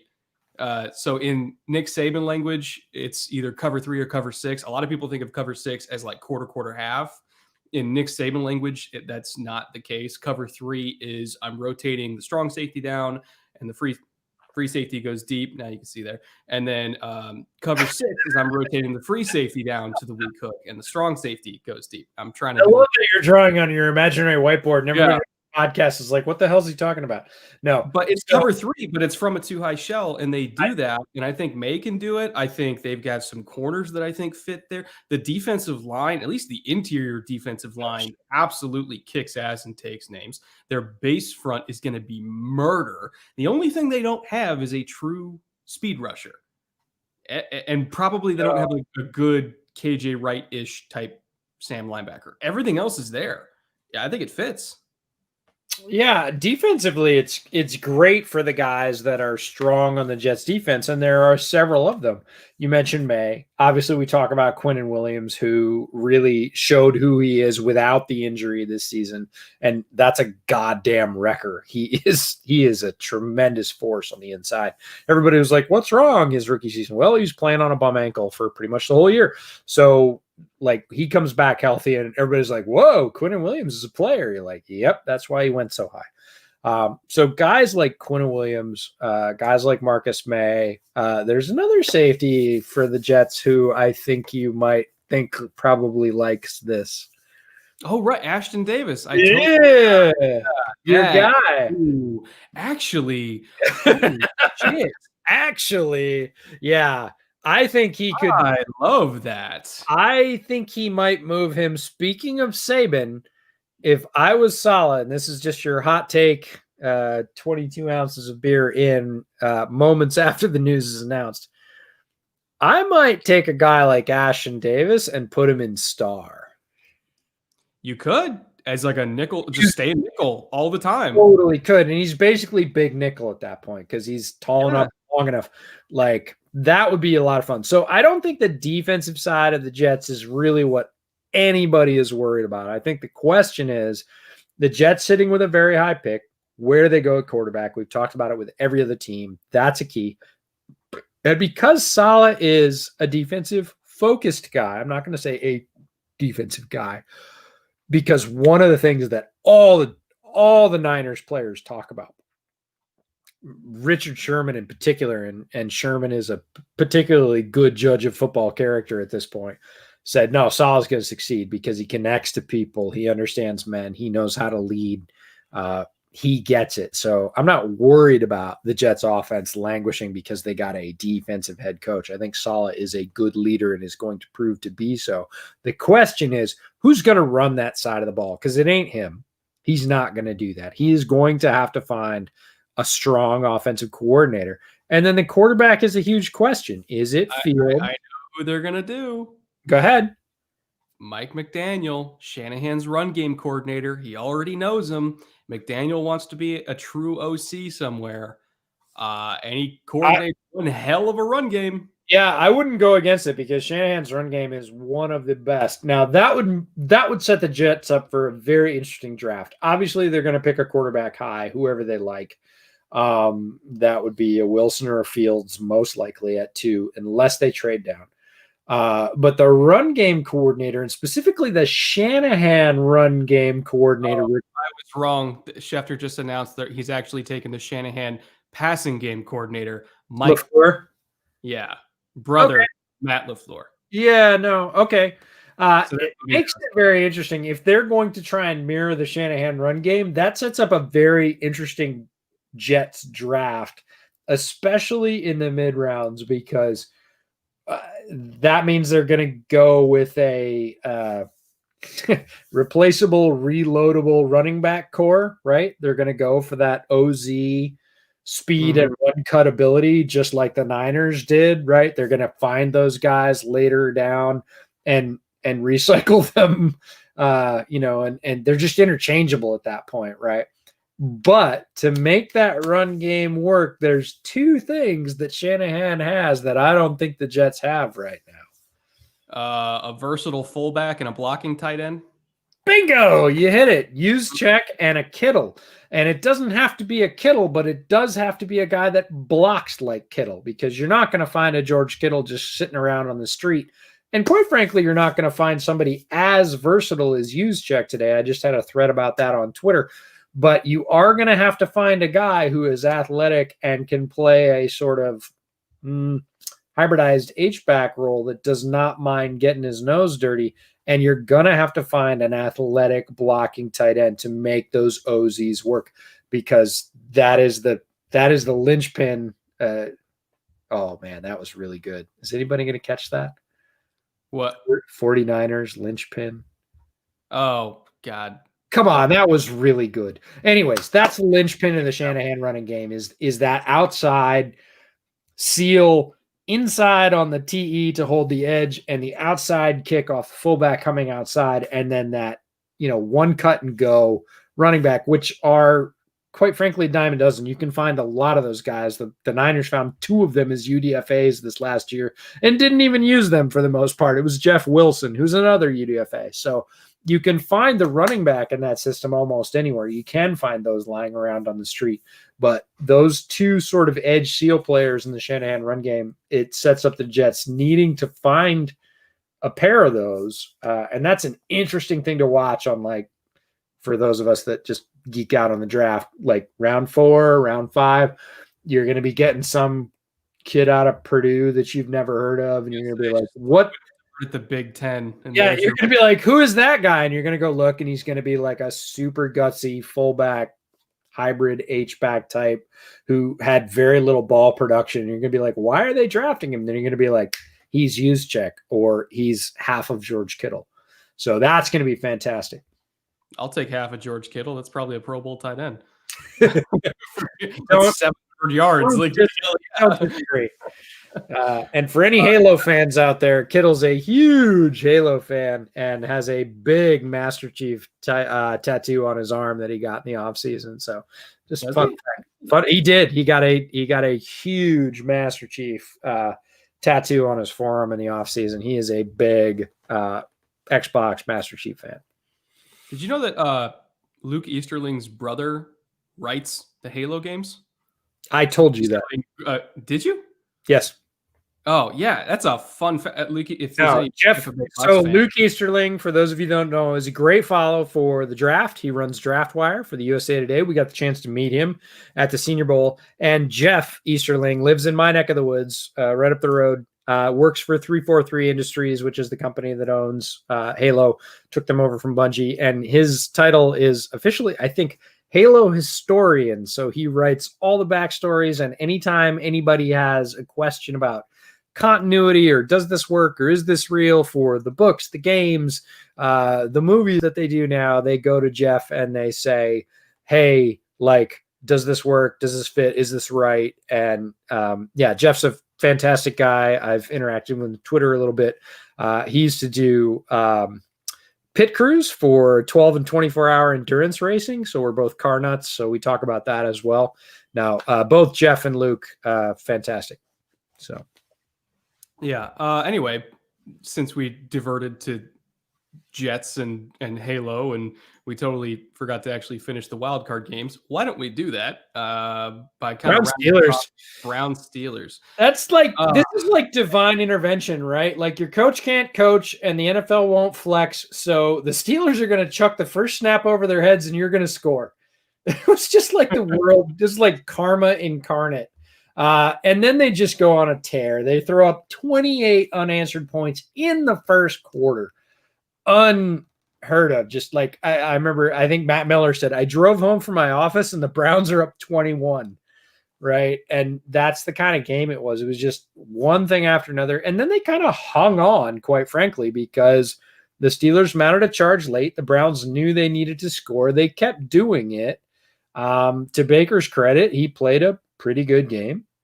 And, you know, they hung on. And this is, I don't know how to put this. This is a spiritual purge for the Browns, right? They have so many tens of years of shit memories at the hands of the Steelers that they just kind of got them all out in the first quarter. They just wiped their division rival off the board in the first quarter. So I'm throwing up a comment from Nathan. I see that. Very nice. The Steelers played down to their opponents at the worst possible time. I want to ask you a question. Have you ever seen the Pittsburgh Steelers play before? They always play down to their opponent at the worst possible time. If it's a primetime game against a team that they should beat with unbelievably bad historical circumstances, like not having your head coach or your offensive line coach, which are probably the two most important coaches for that specific team due to a once-in-a-century global pandemic, and 80% of their offensive line either being out with that same disease or injured from other random ailments that have been accumulated over the years. You have your number 2 pass rusher blow out his Achilles the week before. Your number 1 corner is not there. Everything in the world pointing to the Browns getting absolutely destroyed in this game, except for one thing. They're playing the Steelers in primetime. I don't know why I didn't see this coming. It's so on brand. So on brand for the Steelers to play down to their opponent and blow that game. That's what they do. For years, that's what they do. Like, if they're supposed to win the game, they will never win the game. And the wheels fell off Big Ben. Somebody put in the chat, it's time to take Big Ben out back. He looked defeated. Somebody posted on Twitter during this game, that's an I'm going to retire throw. And I think that they're not wrong. Look, we've been saying this for years about Ben in particular, because Ben played a very particular brand of football at quarterback. And he's done it for years. And one of those things is shuffling off amazing hits and somehow escape. Like, that stuff adds up, and the bill comes due. And it very much looks like, after a long and illustrious career, probably a Hall of Fame career, the bill has come due. There isn't anything left there. He looked like I predicted Phillip Rivers was going to look at the end of the season. And like Drew Brees looks a little bit now. Drew Brees is having a ton of trouble. Look, he fractured 11 ribs. I get it. but he can't push the ball deep. All these guys, except for Brady, because Brady's multiple deals with the devil are still allowing him to rip laser shots 30 yards downfield into tight windows. None of the other guys from his era are doing that. And Ben looked cooked in this game, and everything came due. Somebody said earlier in the chat, I hope you guys saw Chase Claypool talking about the Browns not winning with class. Yeah, he went on TikTok and said the Browns are going to get clapped. Chase probably just needs to learn how to go on vacation. He had a tremendous rookie season, and he should probably shut it and move on because his team got clapped, quite frankly, in Cleveland. And it's not going to do him any good to go crapping on division rivals. Maybe he thinks that's cool. Maybe it's a college thing. He'll figure it out. Chase Claypool. He's 21. Chase Claypool, great player. None of this is a thing. Like he's just adding fuel for the fire for next year. Good for him. I don't care. It's all meaningless. He's not playing anymore. The Browns are. Maybe the Browns are going to get clapped, but why talk about it? Doesn't make any difference. So yeah, we saw all that stuff. Doesn't really mean anything. Young kid making mistakes. Sure, I agree.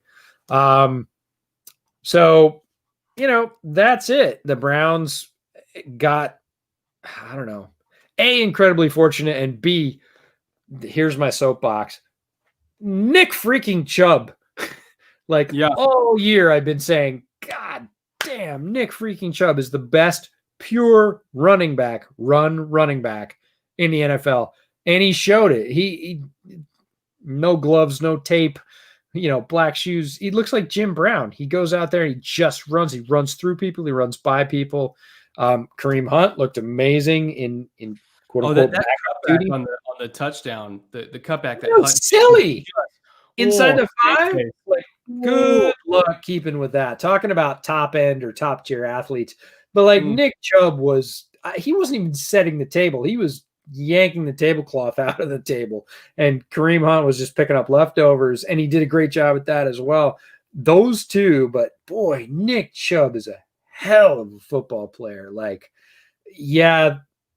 The Browns are opportunistic and they got lucky in the first quarter. They were both. Wyatt Teller, yes, Wyatt Teller had a couple of, you can't even call them pancakes. They're like squished waffles. I don't know. It's a whole different class of block. They were crepes. They were crepes by the end. They were razor thin. Just falls on them and flattens them.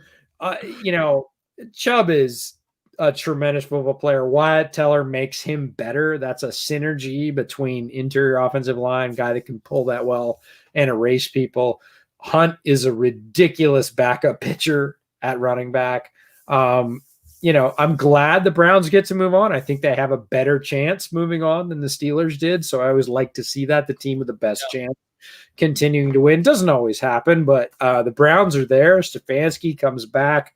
Hopefully calls a game that's equal to that because, quite frankly, he's got a lot to live up to. He was at home and they scored 28 in the first quarter. So I thought he had a great quote. Somebody was like, "You should stay in the basement," one of his players. And he was like, "Sorry, you're stuck with me. I'm back." I'll hit on this a little bit more when we preview their matchup against Kansas City. But they rushed that well against the Pittsburgh Steelers, with no offensive line coach, no head coach, no Joel Bitonio, and a banged up, everything from the center over was banged up. He ended up with a backup right tackle by the end of the game. They did that to the Steelers with all that. What do you think they're going to do when they're full strength next week against the Kansas City Chiefs, who are ranked 31st in the league in run defense DVOA? That's a problem. That is a problem. I know Claypool's saying, "Oh, they're going to get clapped." Yeah. Look at some of the numbers behind this game. Yeah. Jin Yon Chung says in the chat, "Did the Browns have the best O-line in the league?" And the answer is yes. Demonstrably yes, both in pass rate and run rate. It's the first time, maybe ever, first time in a long time that an offensive line has finished first in run and pass rate in the same year, and the Browns did that. So do they have the best offensive line in the league? And the answer is demonstrably yes, they do. Even with backups and no coach, yes, they do. Yes, they do. It's like 2016 Cowboys. where you had Martin and I mean, the entire 80% of the offensive line was all pro caliber. Sure. Same thing this year. I mean, Teller's all pro caliber. Bitonio's at least all pro caliber, or at least Pro Bowl caliber. I mean, Wills, I thought was fantastic as a rookie. And then Conklin did make the all pro team because he gave up like 13 pressures all year long and was a beast in the run game. Yeah. There was some contention between whether or not Wirfs should have been first team or if it should have been Conklin. Personally, I would have gone Wirfs, but I don't fault people voting for Conklin. He played phenomenally well. So again, you got at 80% of your offensive line, at least, is Pro Bowl caliber. It's the first time I've seen that since 2016. Again, with those great Cowboys lines that was paving the way for Zeke. And you could argue that Nick Chubb right now is a better running back than even Zeke was in Zeke's prime, which Zeke's prime was his first 2 years in the league, being realistic. And then Hunt, I think, is a top 10 running back himself too. So it's a very dangerous formula, especially when you look at how they match up against the Chiefs. With that offensive line against, in my opinion, an undermanned defensive line for Kansas City. And again, I'll kind of dive more into it when we do the preview. Like this is a pretty brutal matchup for Kansas City. I think they would have preferred to play the Steelers. All truth be told, I think they absolutely could have waxed Pittsburgh, but with Cleveland's ability to play keep away, with their ability to score in the red zone, which is not a strength for Kansas City, man, again, it's a rough match. It just absolutely is. Now, EJ stepped away, so while he's gone, why don't you guys ask me some questions, and we'll pick up with the second half of the show, which is our divisional round preview. Lamar. Nah, EJ's got kids. He's probably putting one of them to bed. It's about almost 8 o'clock here, so I wouldn't be surprised if he's putting his daughter to bed or something like that. Thoughts on the Lions? Did the Lions hire somebody? Oh, right. They hired a guy from the Rams whose name is escaping me. Their director of college scouting. I personally don't know him. I actually put out some questions with my buddies around the league to see what their read on it was, because I'm not personally familiar with him. But what I do know is that the Rams have hit on a lot of picks lately. So if he had anything to do with their draft history, which I think has been very strong over the last several years, I think they're going to be just fine in Detroit. I think they're going to be able to find talent. Ironically, one of their better picks is somebody they just took a couple years ago, John Franklin Myers. I think they took him in like the 4th round, if I remember correctly. And then he only lasted on the team for a year or two. I don't know why they cut him. I don't know why his time ended there, but he went to the Jets and immediately became one of the best interior pass rushers in the entire league. And the Rams drafted him late on day 2. So again, I think that speaks to his ability to find talent at the college level. If he keeps doing that for Detroit, I think they're going to be just fine. Can I talk about the Eagles situation, please? Has there been an update ever since Peterson was fired? I know they're bringing people in for interviews. I don't know much beyond just that they brought people in for interviews. If it was me, I would not mind them hiring Dable and then pairing him with Jalen Hurts, kind of doing that reunion. I would not mind that at all. But it sounds like Dable's probably in the lead to get the Chargers job because he and Telesco go way back to their high school days. Which again, Chargers job is very desirable because Justin Herbert, they have cap space, they have talent. It wouldn't surprise me if Dable went to the Chargers, but if he did go to Philly, I would love that fit. How do you get into a scouting as a career path? For one, reach out to whatever your local NFL team is. See if you can volunteer at training camp as like a gopher or some sort of assistant, like anything, just to get your foot in the door. Make friends with people in the building and, keep your ear to the ground for any sort of like internship opportunities or assistant opportunities. A lot of like the whole, start in the mailroom and work your way up is kind of like bullshit in the corporate world. But in the NFL, that is still very much a thing. You start at the ground up, unless you already have a connection that can get you in. You start at the ground up, literally just working for free at training camps to get to know people. And then you can find your way into a role eventually. But it's very competitive, so you have to be tenacious beyond all belief. But it is still doable.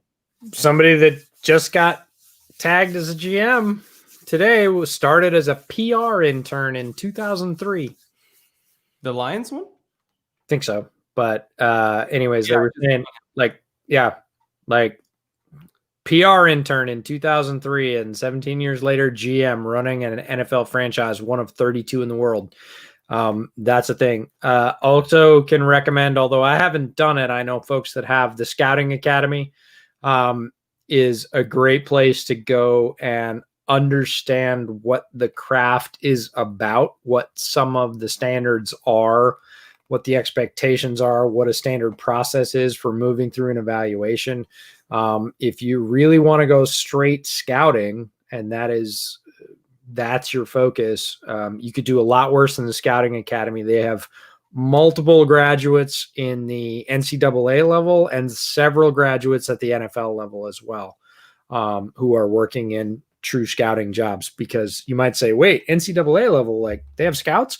Yes, absolutely. Colleges have scouts for the high school level. So scouting is scouting. Oh, look, I can use banners to summarize my talking points and display calls to action.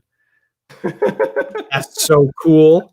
No, but if you go to the Scouting Academy, Dan Harmon, I believe, is the guy that runs that. They have a large network of graduates and alums who are working in the field, which is another great start. It's a lot of this industry is about connection. And you can make those connections in many different ways. But my biggest piece of advice, besides where to go or who to talk to, is fucking grind. It is a grind. There's a couple of things about that. One is the piece that you'll develop inside of you. And then the other piece is what you'll learn by doing it, right? So there's the theory of mastery, right? That you need to do something 10,000 times before you're an expert at it. That's part of it. You got to get those 10,000 reps out of the way. And anybody ever see the movie Knock Around Guys? Did you ever see this movie, Brett? Knock Around Guys. No. Vin Diesel and Barry Pepper. You should watch it. Knock Around Guys, good movie. There's a great scene in there with Vin Diesel. It's in a bar, and he stands up, and this guy is obviously the guy that's going to fight, and Barry Pepper's sort of the leader of the crew, and he motions over to Vin Diesel and stands him up, and he stands up, and the guy's like, "Who the fuck are you?" Right? And he's like, 500. Guy's like, 500 what? He's like, that's the number. That's the number of fights you got to be in before you're a tough guy. Right. And it's the same thing, right? It's 10,000 reps of how many quarterbacks have you seen? How many running backs have you seen? How many corners have you scouted? How many slot corners? How many guys from big schools? How many guys from little schools? How many guys that are too short, too tall, too slow? Like, you need all those reps, right?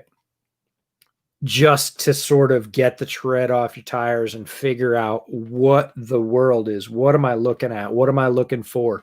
And you can do a lot of that yourself. I did it all myself. I didn't go to Scouting Academy or anything like that. It's not that I didn't reach out to people, not that I didn't learn from people. I certainly did. That'll be part of it. But the grind part is that it's just the amount, the volume. And then the other one is the discipline to do it. Because let me tell you, folks, right now, between now and the draft, you can find me right here in this room.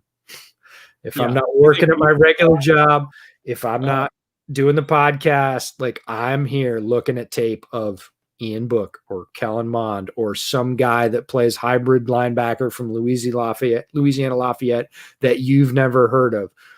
And it's all the same. You got to look at him the same. It's not because he had some helmet or some accolade or he won a national championship or he didn't. You look at the player. You look at the player against the other players on the field, and you look at the player against the other players that you just looked at the night before, the week before, the month before. And you do the same eval on them. And it's not easy. Like, you're up late, you're pushing for one more guy, you're skipping birthday parties. A lot of this.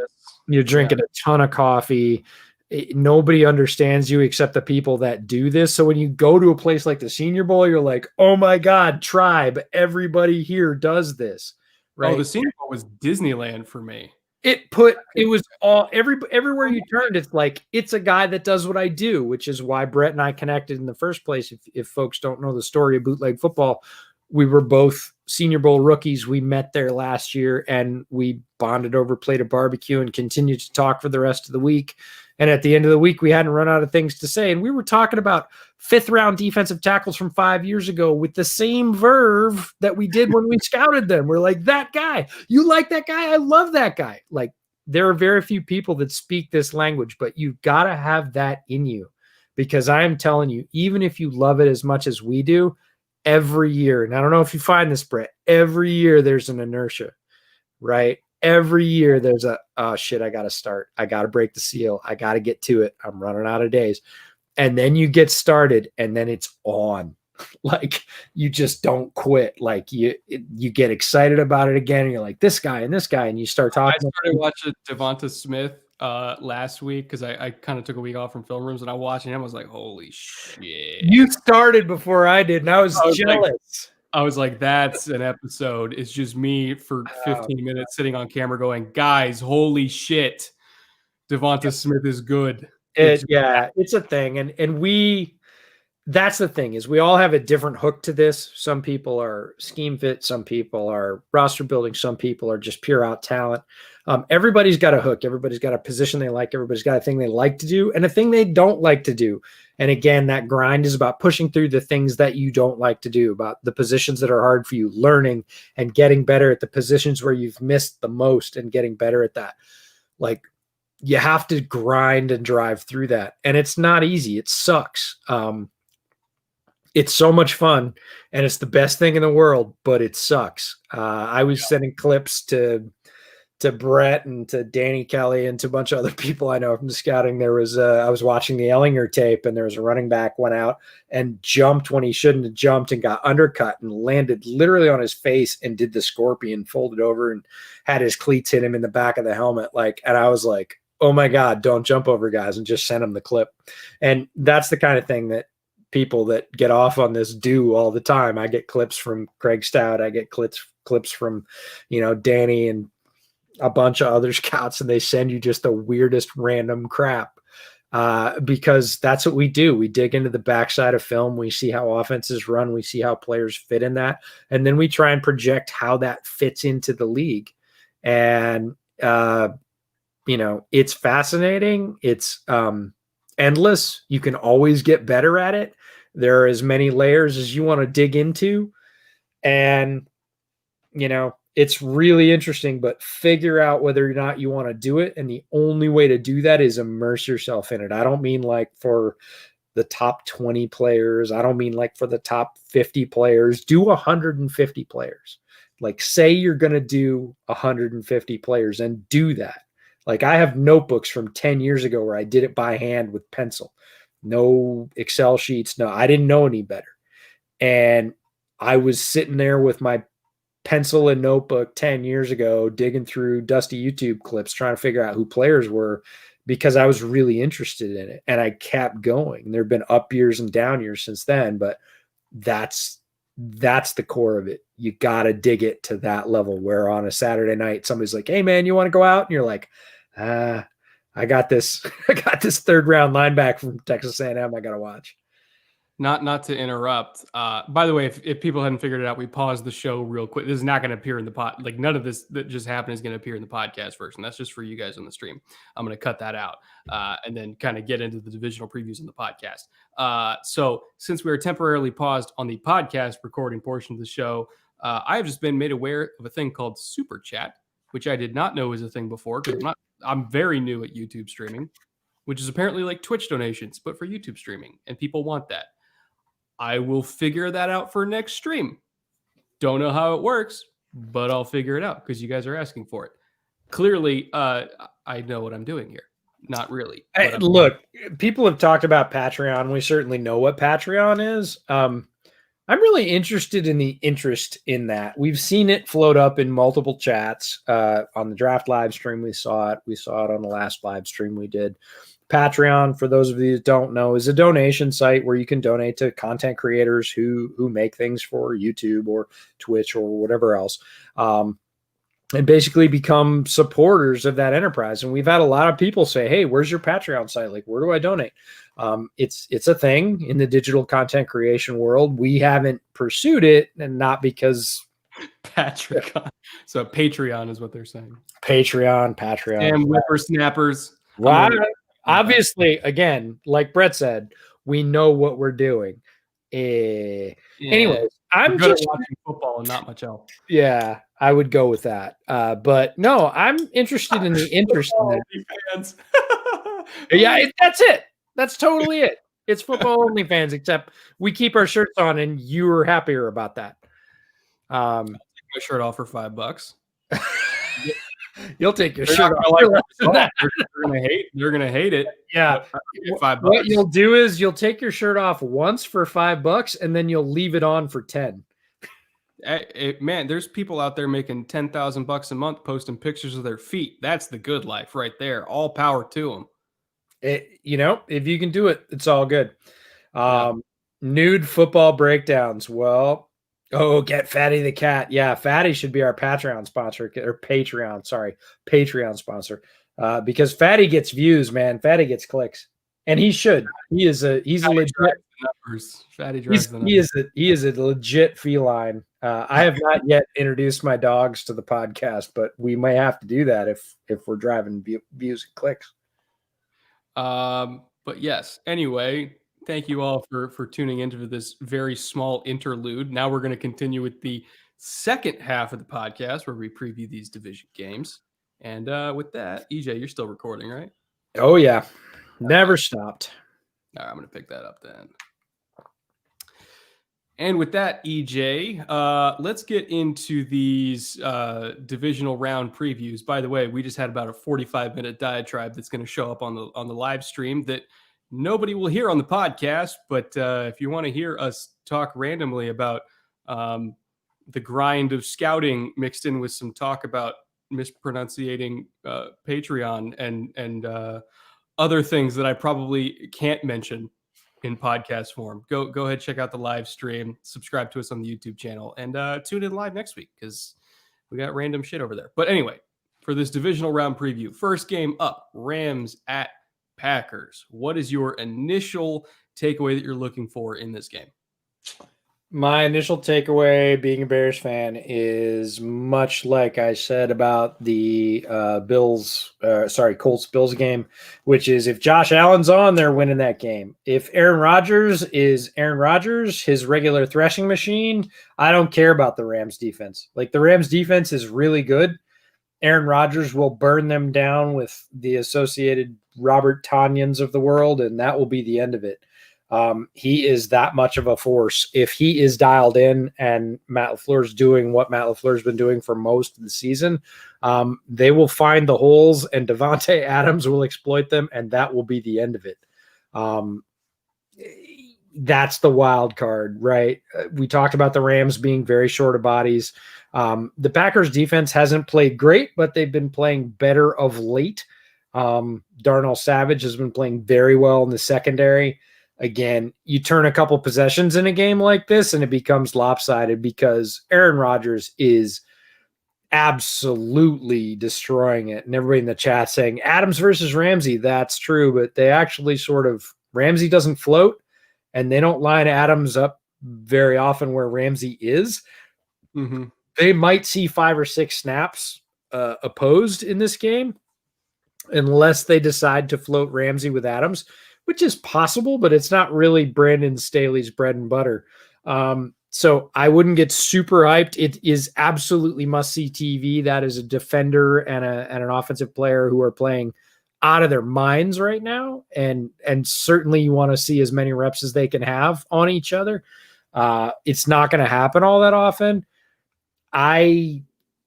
If Aaron Rodgers has an on game and Aaron Donald is not able to get to him because inside pressure flusters Rodgers just like inside pressure flusters most prime quarterbacks, it's going to be a long day for the Rams. I don't think they have the horses to hang with prime Aaron Rodgers. Now, if Aaron Rodgers gets hit a couple times early and he gets into Microsoft Surface tablet throwing mode on the sideline, this could be a very interesting game. Not to mention Donald is playing with, I think it was strained rib cartilage. It's rib cage, but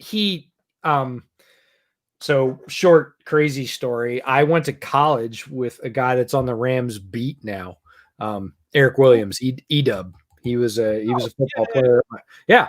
So E-Dub and I went to college together, and he had a great quote from the Rams press conference. He was like, "Man, I don't want to talk about my ribs all day. Like, I'm gonna play. I'm gonna be fine. I'll be out there. Just you can keep asking me about it, but it doesn't make a difference. I'm going to play. I'm fine. Like, stop asking about my ribs." I was like, "Go, Aaron. You tell him." Generational defensive player, first ballot Hall of Famer, no doubt. And he's going to be out there. He's going to be at top tilt. And look, the Packers have a very good offensive line, a very versatile offensive line. And if they can slow Aaron Donald down, Rodgers, and even if they can't, Rodgers is pretty good at getting away that last minute chuck flick on the dime that hits one of his receivers in stride and ends up scoring. So they're going to have to play a near perfect game. And the Packers defense is probably going to have to take a step back if the Rams are going to have a chance in this game. What do you think about this game? So I agree. It's going to come down to Rams defense versus Packers offense, because I don't really expect much from the Rams offense. It's going to have to be the same thing that happened in the Seattle game, where that Rams defense is just, it has to be a buzzsaw and you know, make it doable to win with 17 points. So again, you have to hold arguably the best offense in the league under 17 points, which is really damn hard to do. Yeah. Now, the thing with the Rams defense, not Robert Bays, it was Matt Bowen put out some interesting stats. So they are tops in the league in terms of percentage of snaps played in quarters coverage. So cover four, it's about 19%. Again, number one in the NFL is only at 19%. So that shows you how much modern NFL defenses still don't play a lot of too high. It's still mostly a single high league. But so they're tops at 19%.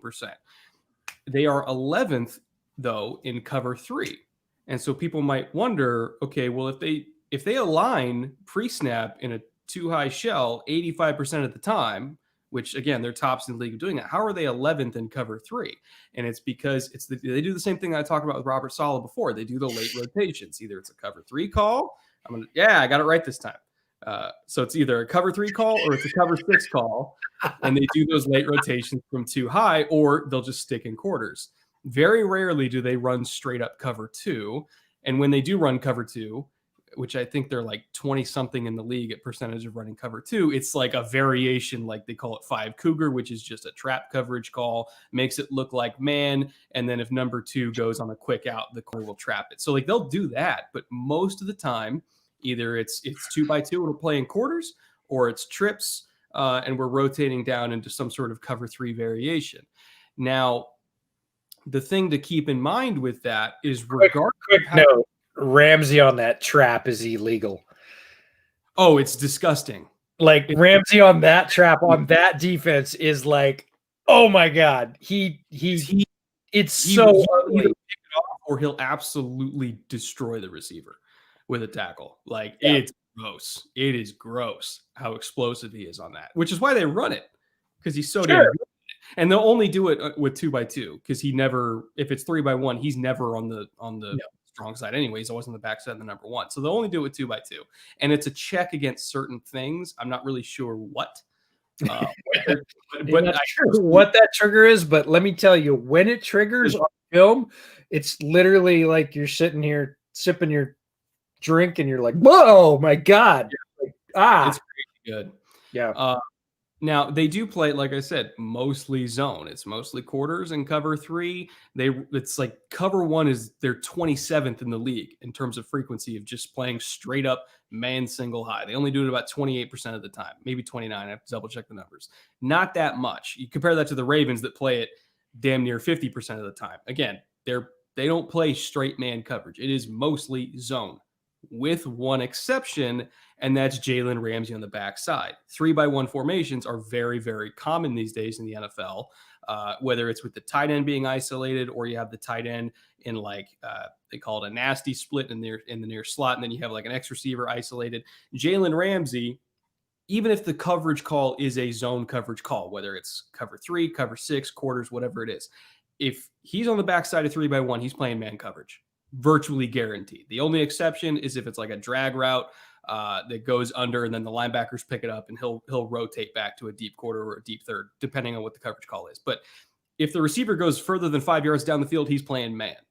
So as you said, if Davante Adams is not that isolated receiver and they're putting Davante Adams in the slot on the other side, he's not going to go up against Jalen Ramsey, which means it's on the entire rest of the secondary to stop a truly unstoppable wide receiver. And then they might sacrifice, Marquez Valdez-Scantling to Jalen Ramsey on the other side and just not give a shit. If I was LaFleur, that's what I would do, is I'd put my third best receiver, knowing that Jalen Ramsey most of the time doesn't travel, and then I put my actual 3 best receivers, maybe you can include Tanyan in there on the strong side, and then just run a whole bunch of zone beater concepts like flood or whatever the hell you want to do. Incorporate motion, because again, they run a lot of motion. They're like 4th highest percentage of motion in the league, 57% of the time. That's a lot. So you can cause a lot of screw ups in terms of passing off those receivers in zone coverage too. Again, sacrifice your 4th best receiver to Ramsey and then overload the passing strength with all your actual good players. They can actually make some hay here. And as you said, unless the Rams secondary plays perfectly and doesn't blow any coverages and somehow manages to cover up Davante Adams with their number 2 and number 3 corner, they could get shredded here. They really could. They could. They're good, though. Like, I'm watching the chat as you're talking about it, and they're like, how do the Rams stop the run? And everybody's like, Aaron Donald. Actually, Aaron Donald, yes, he has some TFLs, but he's not the reason they stop the run. The Rams front is incredibly talented. Like, Michael Brockers is no slouch. Like, he is a tremendous player in his own right. He gets overshadowed because he's next to Donald, but that doesn't mean he's bad. We talked about Joseph Day. On their defensive line, Leonard Floyd is playing at a career high level. That guy's going to get paid out the nose, not whether he should or not. He is going to get paid out the nose. He's got 11 sacks right now. They have a lot of talented players on defense, and the same thing in the secondary, right? They have probably the most underrated. I think they have the most underrated corner in the NFL, opposite Ramsey. Williams. Yep. Darius Williams. He played super duper well all year. Like, he played amazing all year. And he had a big play, moving in the playoffs. Like, great. Like, that's cool. He had that jump, right? One of the best jump routes you've ever seen against the Seahawks, right? He actually caught it. He was breaking to the right. He actually caught it off his back hip because he was so far in on that route. He had to reach back to catch that ball. It was a screen. Yeah. He reached back to his left hip to catch a screen because he had that much jump. He's played great. John Johnson's not a guy that gets talked about a lot. He is tremendous. He is Justin Simmons light, and I mean very light. Like, Justin Simmons is amazing. Justin Simmons and John Johnson, if you don't know, played together at Boston College. They're the same guy. John Johnson is the slightly downgraded version of Simmons, and that is not a diss. That's a compliment. Like, the rest of their secondary is good, and I think an equal match to guys like Valdez-Scantling or Robert Tanyan, not to Adams. But if you're asking 2 of those guys, if you're asking Johnson to come over the top with Ramsey, which again, we talked about, Ramsey's not going to be the lineup, like, that's a pretty good matchup. I would take 2 very skilled defensive players against Adams. Doesn't mean he's not going to beat him occasionally, because if I'm counting on any receiver in the NFL to beat double coverage, it's Davante Adams. That's who I'd put folding money on. He's that good. But that's not a bad bet percentage-wise to try and shut down. It's kind of like the Ravens-Titans game, right? If you don't shut down the Rodgers to Adams connection to a point, you're not going to limit it to 0. You're not going to limit it to 40 yards like they limited Derrick Henry. But if you keep Davante Adams under 100 yards and he doesn't score, or he has 50 yards and a score, you probably win this game if your quarterback can stay healthy as the Rams. They have enough weapons. If you don't, if Davante Adams gets loose, he has 137 yards and 2 scores as the Rams, your chances of winning this game they're going to be minimal. Yeah. I don't think this, again, the Packers defense, if there's one good thing that they're good at, it's bending but not breaking. Like sure. Slowing them down. Yeah, slowing them down. So it's like if you're making them do 10-play drives for field goals against Aaron Rodgers and they've got 18 points, Rodgers is going to put up 25. Like you have to be able to score at least 25 to beat this Packers team, because that's the baseline that they're going to score. And I know the Rams defense is great, but like we just laid out, unless Ramsey's traveling with Adams, which maybe they break tendency and do that. I doubt it, but maybe. Then, because the thing is, remember, Brandon Staley, their defensive coordinator, former Bears assistant, he knows what Devontae can do. But I don't remember Kyle ever traveling. No, that's why I say it's unlikely, is because even in those situations, not that Staley was making that call, still Fangio's call, but Staley is a Fangio disciple through and through. He's modified those coverages, but like that is his core. That's the tree he comes off of in coaching speak. And no, Kyle Fuller never went with the top receiver, despite being clearly the best corner when Amukamara was there. Like Fuller stayed on his side and Amukamara stayed on his. And a lot of defenses run that way. There are very few defenses in the NFL that will assign a traveling corner, the top corner.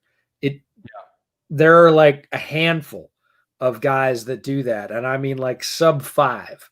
Other than that, left is left and right is right. And, you know, wherever anybody lines up, you're just taking the people that come into your area. So there you go. Yeah, it's a fascinating game. I don't know what the line is for this one. I do expect the Packers to win it. Like, if Goff was fully healthy, sure, maybe, but he's not. But he's not. But he's not. And if they go to Bortles, let's be honest. If they go to Bortles versus Rodgers, that's it. It's a team game. That's the end of that. Like, so they're going to have to score some points. But let's get to Ravens Bills. Point I brought up at the top, and we said we'd come back to it here. So let's come back to it. Bills have to stop the run. Ravens are incredibly good. Greg Roman is incredibly good at dialing up his run scheme, and he doesn't try and hide it.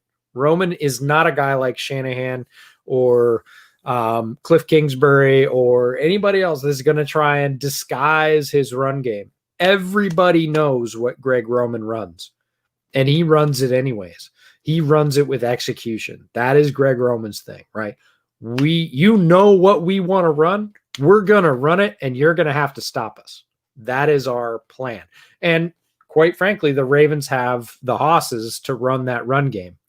And the Bills are going to have to stand up. It's not just Milano. The Bills are going to have to play team defense against guys like J.K. Dobbins and Gus Edwards. And if they start getting gashed like they got against the Colts, the Ravens are just going to put their thumb down, right? They're just going to put the hammer down and keep going. They're not going to let up. So until the Bills prove that they can resist that initial assault, that frontal assault of the Ravens run game, that's going to be kind of the deciding line. Until that starts to have limited returns and they can contain Lamar on some of those option concepts. Once they do that and they can force Lamar into a deep throwing mode, that would put the game in the Bills' laps, right? That would put the game in the Bills' favor, because the Bills' secondary, Tre'Davious White, Poyer, like they're good enough to hold up against what is not a great wide receiver core for the Ravens. That would shift the strength to the Bills, but they have to stop that run because that is the Ravens' go-to, and that was the Bills' kryptonite in the second half. So if that doesn't happen, if they don't hold the line early against the option runs with Lamar or just the straight-up power runs that Roman loves to run and everybody knows was coming, that's the line in the sand the Bills have to hold. And holding the line is the operative phrase here, because the one thing we know about the Ravens run game is they're going to move defensive ends with double teams just to kind of widen, or rather shorten the edge as much as possible, and then make the linebackers do it. Like, they're going to do everything they can to take away defensive ends playing contain, and they're going to make the linebackers and safeties play contain because they have so much speed to the edge, either with it's Dobbins or Lamar or whatever it is. they're going to double team the shit out of the defensive ends and make the linebackers and safeties or corners in some cases clean up. They're going to make them take on pulling blockers and set a new edge. They're going to make these DBs tackle in space. And unfortunately for Buffalo, their two starting edge rushers, Hughes and Addison, neither one of them are very good against the run. Neither one of them are very good at holding up against double teams. So whether it's power, whether it's duo, whether it's outside zone lead, whatever they're going to do, these defensive ends, if they stop getting crushed in the run game, they have a shot.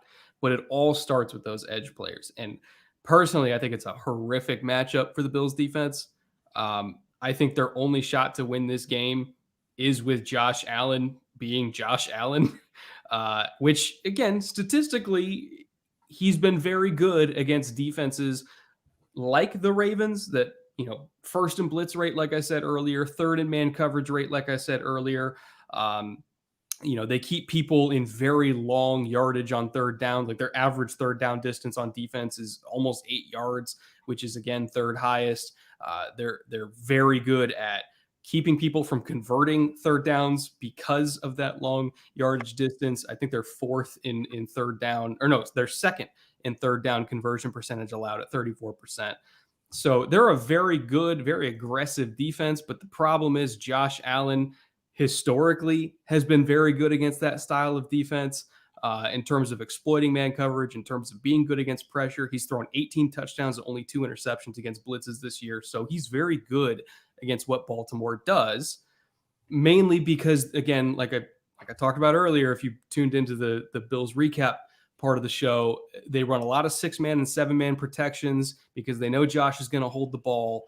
And so if you blitz with 6 or 7 guys, there's going to be guys there in protection to pick it up. He's going to hold it for 3 seconds, and then you have to cover Stephon Diggs for 3 seconds, which there's no secondary in the entire league that can do that. So the key for Baltimore is to do the same thing they did against Tennessee. Stop blitzing, stop playing man, play conservative, play top down. Don't let Diggs get behind you. Don't let Brown get behind you. Play Gabe Davis aggressively on the boundary so he can stop doing that toe taps on the sideline that he's so drag swag. You have to play this offense from the top down, and then just, again, it's the same way you play the Chiefs. Don't give them the 40-yard bombs because they can't run the ball. All they've got is the passing game. So don't give it to them. Don't play man coverage. Don't leave your guys on islands. It's not like you can cover their guys anyway. Leave 7 out in coverage. Stop blitzing. Make Allen hold it forever. Eventually the pass protection is going to break down. I would rather Allen run than have him throw to Diggs 40 yards down the field. That's what Baltimore did last week against Tennessee, and they held them to 13 points. If you do it again against Buffalo, packaged with the fact that Buffalo is not a good matchup against the Ravens offense, theoretically, the Ravens could blow them out here. I don't think it's going to happen, but theoretically, it could happen because I think their on-paper matchups are significantly stronger than Buffalo's on-paper matchups. 2 things that we need to know. You know what we need to do to win this segment? What's that? Change the banner. Son of a bitch. Sorry, the chat's been hammering you for the last I know.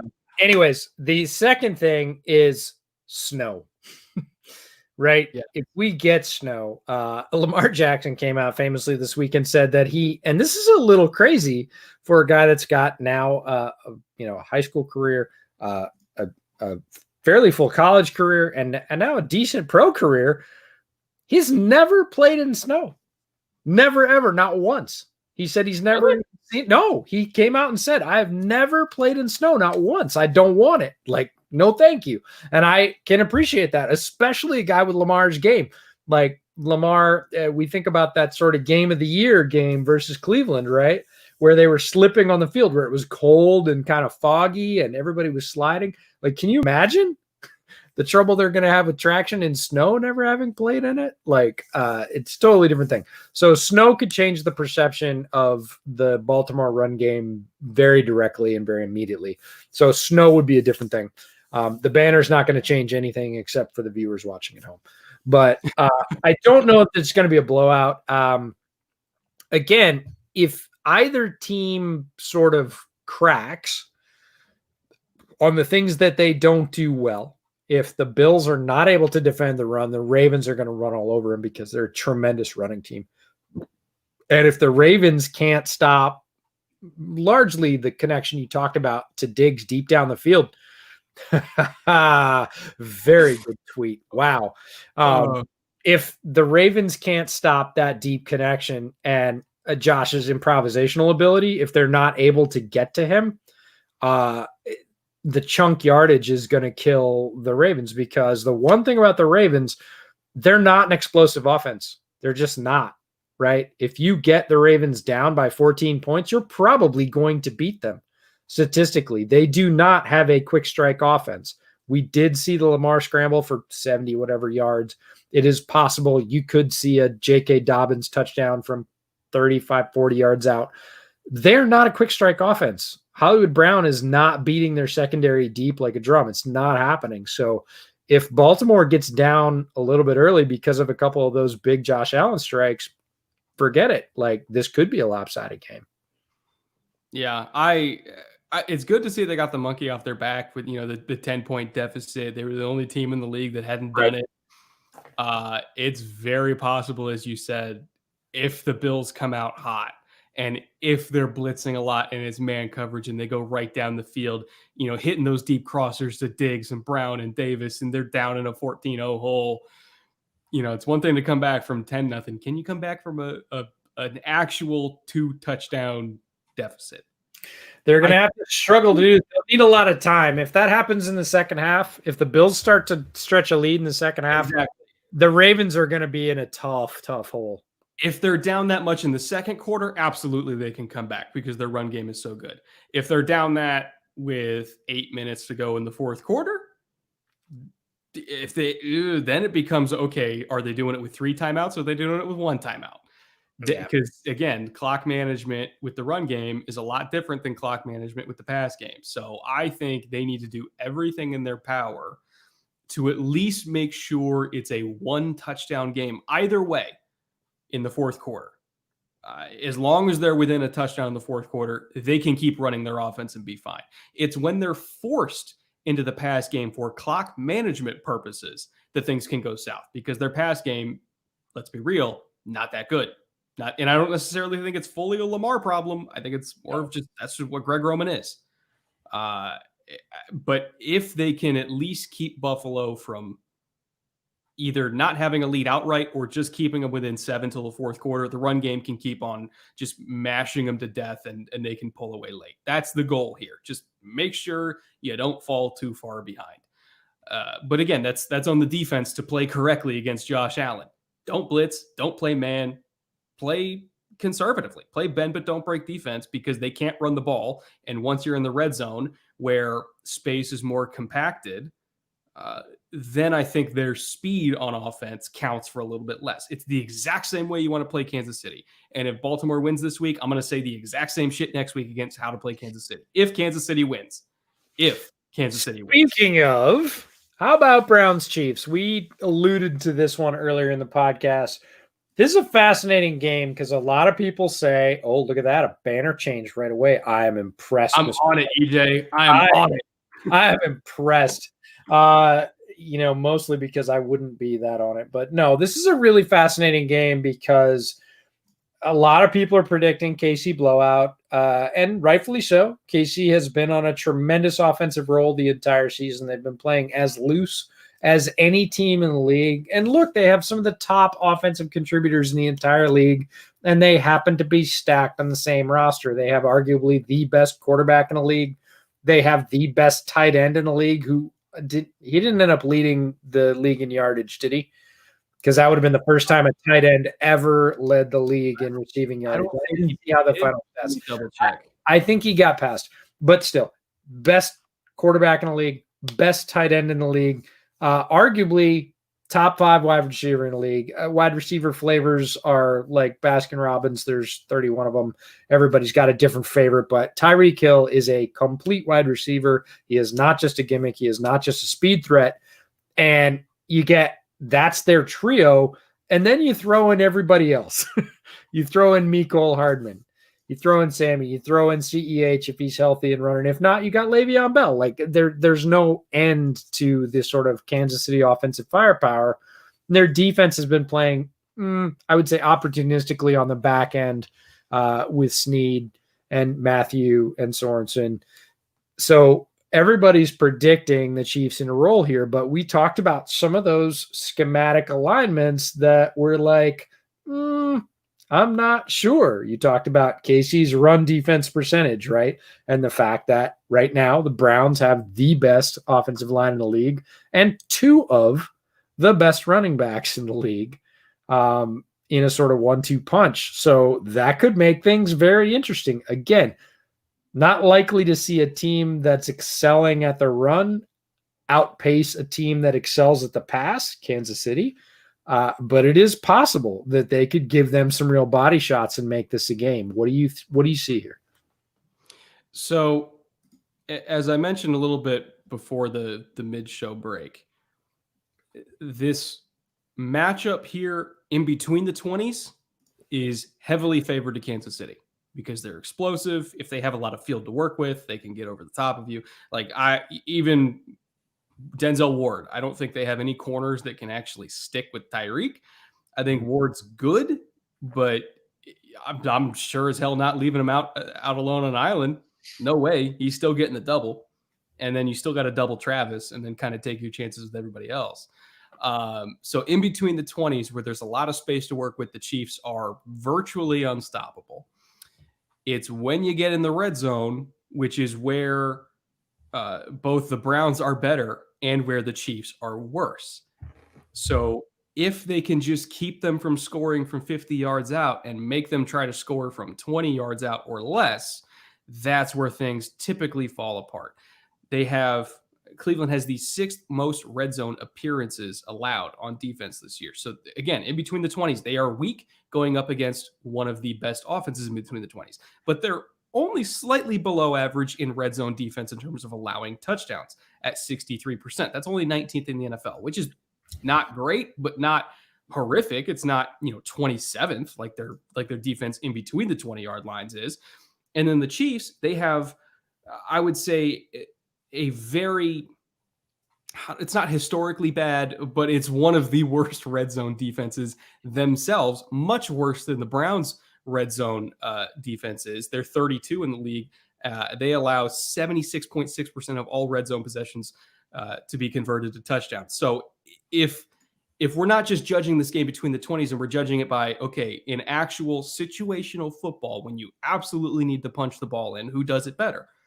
That's Cleveland. They're better at stopping it and they're better at doing it. They have the 4th best Cleveland, has the 4th best red zone offense at about 72%. Again, going against the absolute worst red zone defense in 2020 and one of the worst red zone defenses of the last decade in Kansas City. So as long as Cleveland can just keep them from scoring from 40 to 50 yards out and they make them earn every single yard in the red zone, Cleveland will have a chance to win this game because they are better at situational football than Kansas City. The advantage that Kansas City has is that they have Patrick Mahomes and they have all that speed that can kind of correct for their situational shittiness, for lack of a better term. They have a lot of drops. They have a lot of penalties. They make a lot of mistakes. They'll back themselves up into 3rd and 15, and then Pat will throw a bomb and make it all okay. As long as Cleveland doesn't allow that to happen, they can win. Because as I said, Kansas City's run defense, 31st in the NFL in DVOA, going against the 6th best, I think, rushing DVO in the league in Cleveland. And that was when they missed, Nick Chubb for half the year. Probably would have been better even with that and with the banged up O-line. Wyatt Teller, yeah. Wyatt Teller, Petonio was out last week. Wills was banged up. Conklin was banged up. Like, they were a top 6 run game by DVOA despite all the injuries, going up against one of the worst run defenses in the league this year. So whether it's stopping the run or situational football, Cleveland has a massive advantage. Massive advantage. The only advantage that Kansas City has is they have the best quarterback in the league, arguably. Some would say it's Pat. Some would say it's Rodgers. I'm not really going to start that debate here, but they certainly have a better quarterback than Baker Mayfield, and they have more skill position talent at receiver and tight end. That is their advantage, but that advantage goes away inside the 20-yard line. if they play bend but don't break, Cleveland can win this game. It is not that lopsided. It's not as lopsided as people think it is. It really isn't. And so I think the Chiefs need to be careful because they can't stop the run. They can't stop red zone offenses. And if they don't have an absolutely unreal day from Pat, they can and will lose. Yeah, it's totally possible. This is going to be must-see TV. And look, it could go any of the three ways. We're not saying that none of those things are possible. Kansas City could come out and lay 21 points on them right away. We've seen them do it multiple times this year. Long bomb to Hardman or somebody that was, again, single covered because Kansas City was concentrating on other threats. Or, sorry, the Cleveland Browns were concentrating on other threats on offense. Look, if the Chiefs lay out a 21-point lead, Cleveland's going to have a long climb back. Cleveland could play bend but don't break, suffocate them, get a bunch of big explosive plays in the run game, and get just enough from Baker in the red zone to bend Kansas City over backwards. Or this could be an absolute, which is what I think most people are hoping for, slobber knocker right to the end where somebody wins it with some heroics. And that is what you want to see in the playoffs. You want to see the very best players playing the very best football against somebody on the other team that's just the same way. And there's a lot of matchups like that in this game. So, it has the potential to roll out any particular way. I wouldn't be surprised by any of that. I think it's going to be a better football game than most people think it is. If you talk to sort of Joe on the street about this game, they're like, oh, the Chiefs are going to wipe. I mean, look at what Claypool said. He's like, the Browns are going to get clapped, so who cares? And they might. It's true, but I don't think it's quite that easy when you dig into it. So it's a fascinating game. People in chat are saying 35-17 Chiefs. Here's the thing. Could be. If you think the Browns are going to score 17 points against a bottom 10 defense in virtually every metric, I'll let you bet on that. I certainly won't. No, I'm not putting folding money on that. No way. Because the other thing about the Browns, elite red zone offense, red zone offense for the Browns going against the worst red zone defense. As long as they get inside the 20s, they're good. That's a touchdown. And they're hitting. That's the thing is like Cleveland, even without their coach, even without their offensive like they're hitting right now. They are in stride. If we're talking about teams that are peaking at the right time, Browns are it. They're getting everything out of Mayfield, out of their run game, out of their offensive line. The defense was incredibly opportunistic. We saw Taki get the pick. Like they're right there. There couldn't be a better time for the Browns to be playing sort of on all cylinders. So I think it's going to be a close game. I don't think the blowout's going to occur, but look, Mahomes is Mahomes. You could flip a coin and he could go into God mode and this game would be over in the first half. So, even if they're down 20 in the first half, they could still win by 10. I mean, let's be realistic. But that requires them to hit on some plays from 40 to 50 yards out. As long as they take those away, like I said, force them into the red zone. Like Denver did it. Denver held them to, I think it was less than 20 points. Denver game, people forget about that because that was a really good game. It was a divisional game. They put them right to the end, and Denver is not an equal team right now to Cleveland. No. But right now, Cleveland is hitting on more cylinders than Denver was at that point when they took the Chiefs to the limit. Chiefs have had their butt up against it moments where they've come out with those ugly wins that, look, all championship winning teams have a couple of ugly wins that they got out. But Cleveland is better than that Denver team was at that point right now. So it's going to be fascinating, but we should probably move on to Bucs Saints. I like Brady's chances in this one. Again, Brady didn't hit on all of his opportunities versus the Washington football team, didn't use Gronk at all. Godwin with all the drops. Rojo had a very limited game. Like if any two of those three guys come back and have a decent contribution and Brady plays at a similar level. And look, Brady locks in at this time of year. If there is a player in NFL history, and I'll go all the way back to Otto Graham and all the championships of the Browns, if there is ever a guy that locks it down at the end of the season, it's Brady. He doesn't choke in games like this. It's just not his MO. He gets better. So if he played that well last week and didn't get all the support, if he gets a little bit more support and plays the same way, even against a Saints defense that is playing very, very well right now, I don't think they can hang, because I don't think the Saints offense is equal to the Bucs offense in playmakers or production right now. And the Saints defense, again, Bowles, plenty of playmakers, a very physical secondary that is going to be able to compress that Saints passing game if they need to. Drew Brees is not going to throw it 45 yards over your head right now. To what? Emmanuel Sanders, Michael Thomas? Like, no, they're not going to outrun. Carlton Davis is going to smush those guys. Antoine Winfield Jr. is going to smush who's ever in the slot. Like, they're physical players, and they're not going to allow them to get deep before the pass rush gets to Brees. Look, Saints offensive line, very good, especially in pass protection, but they don't have that kind of time against this defense. I don't see a ton of deep shots, and I see Brady making a bunch of those deep shots, whether it's to Miller or Godwin or Gronk, like down the seam, that classic Brady to Gronk down the seam play that we've seen billion times in the playoffs over the last decade. I just don't think the Saints have the firepower to stay with it. Could they get lucky? They can, but Tom's playing at a high level. If the offensive playmakers come up just a little bit and the defense just sort of holds steady, I don't think the Saints have a chance in this game. Well, that's the thing that you laid out of press coverage. They didn't, when they got absolutely waxed, when Tampa got absolutely waxed back in week 9, the last time these teams played, twice, they didn't play press coverage. That touchdown, Sanders against Jamel Dean, I remember he was like 10 yards off and Sanders got him on a whip route. And it's like, you got a big corner against an ISO. Why is he not impressed? You know why that is? You know why people aren't throwing press coverage at Brees? Which is weird. Analytics.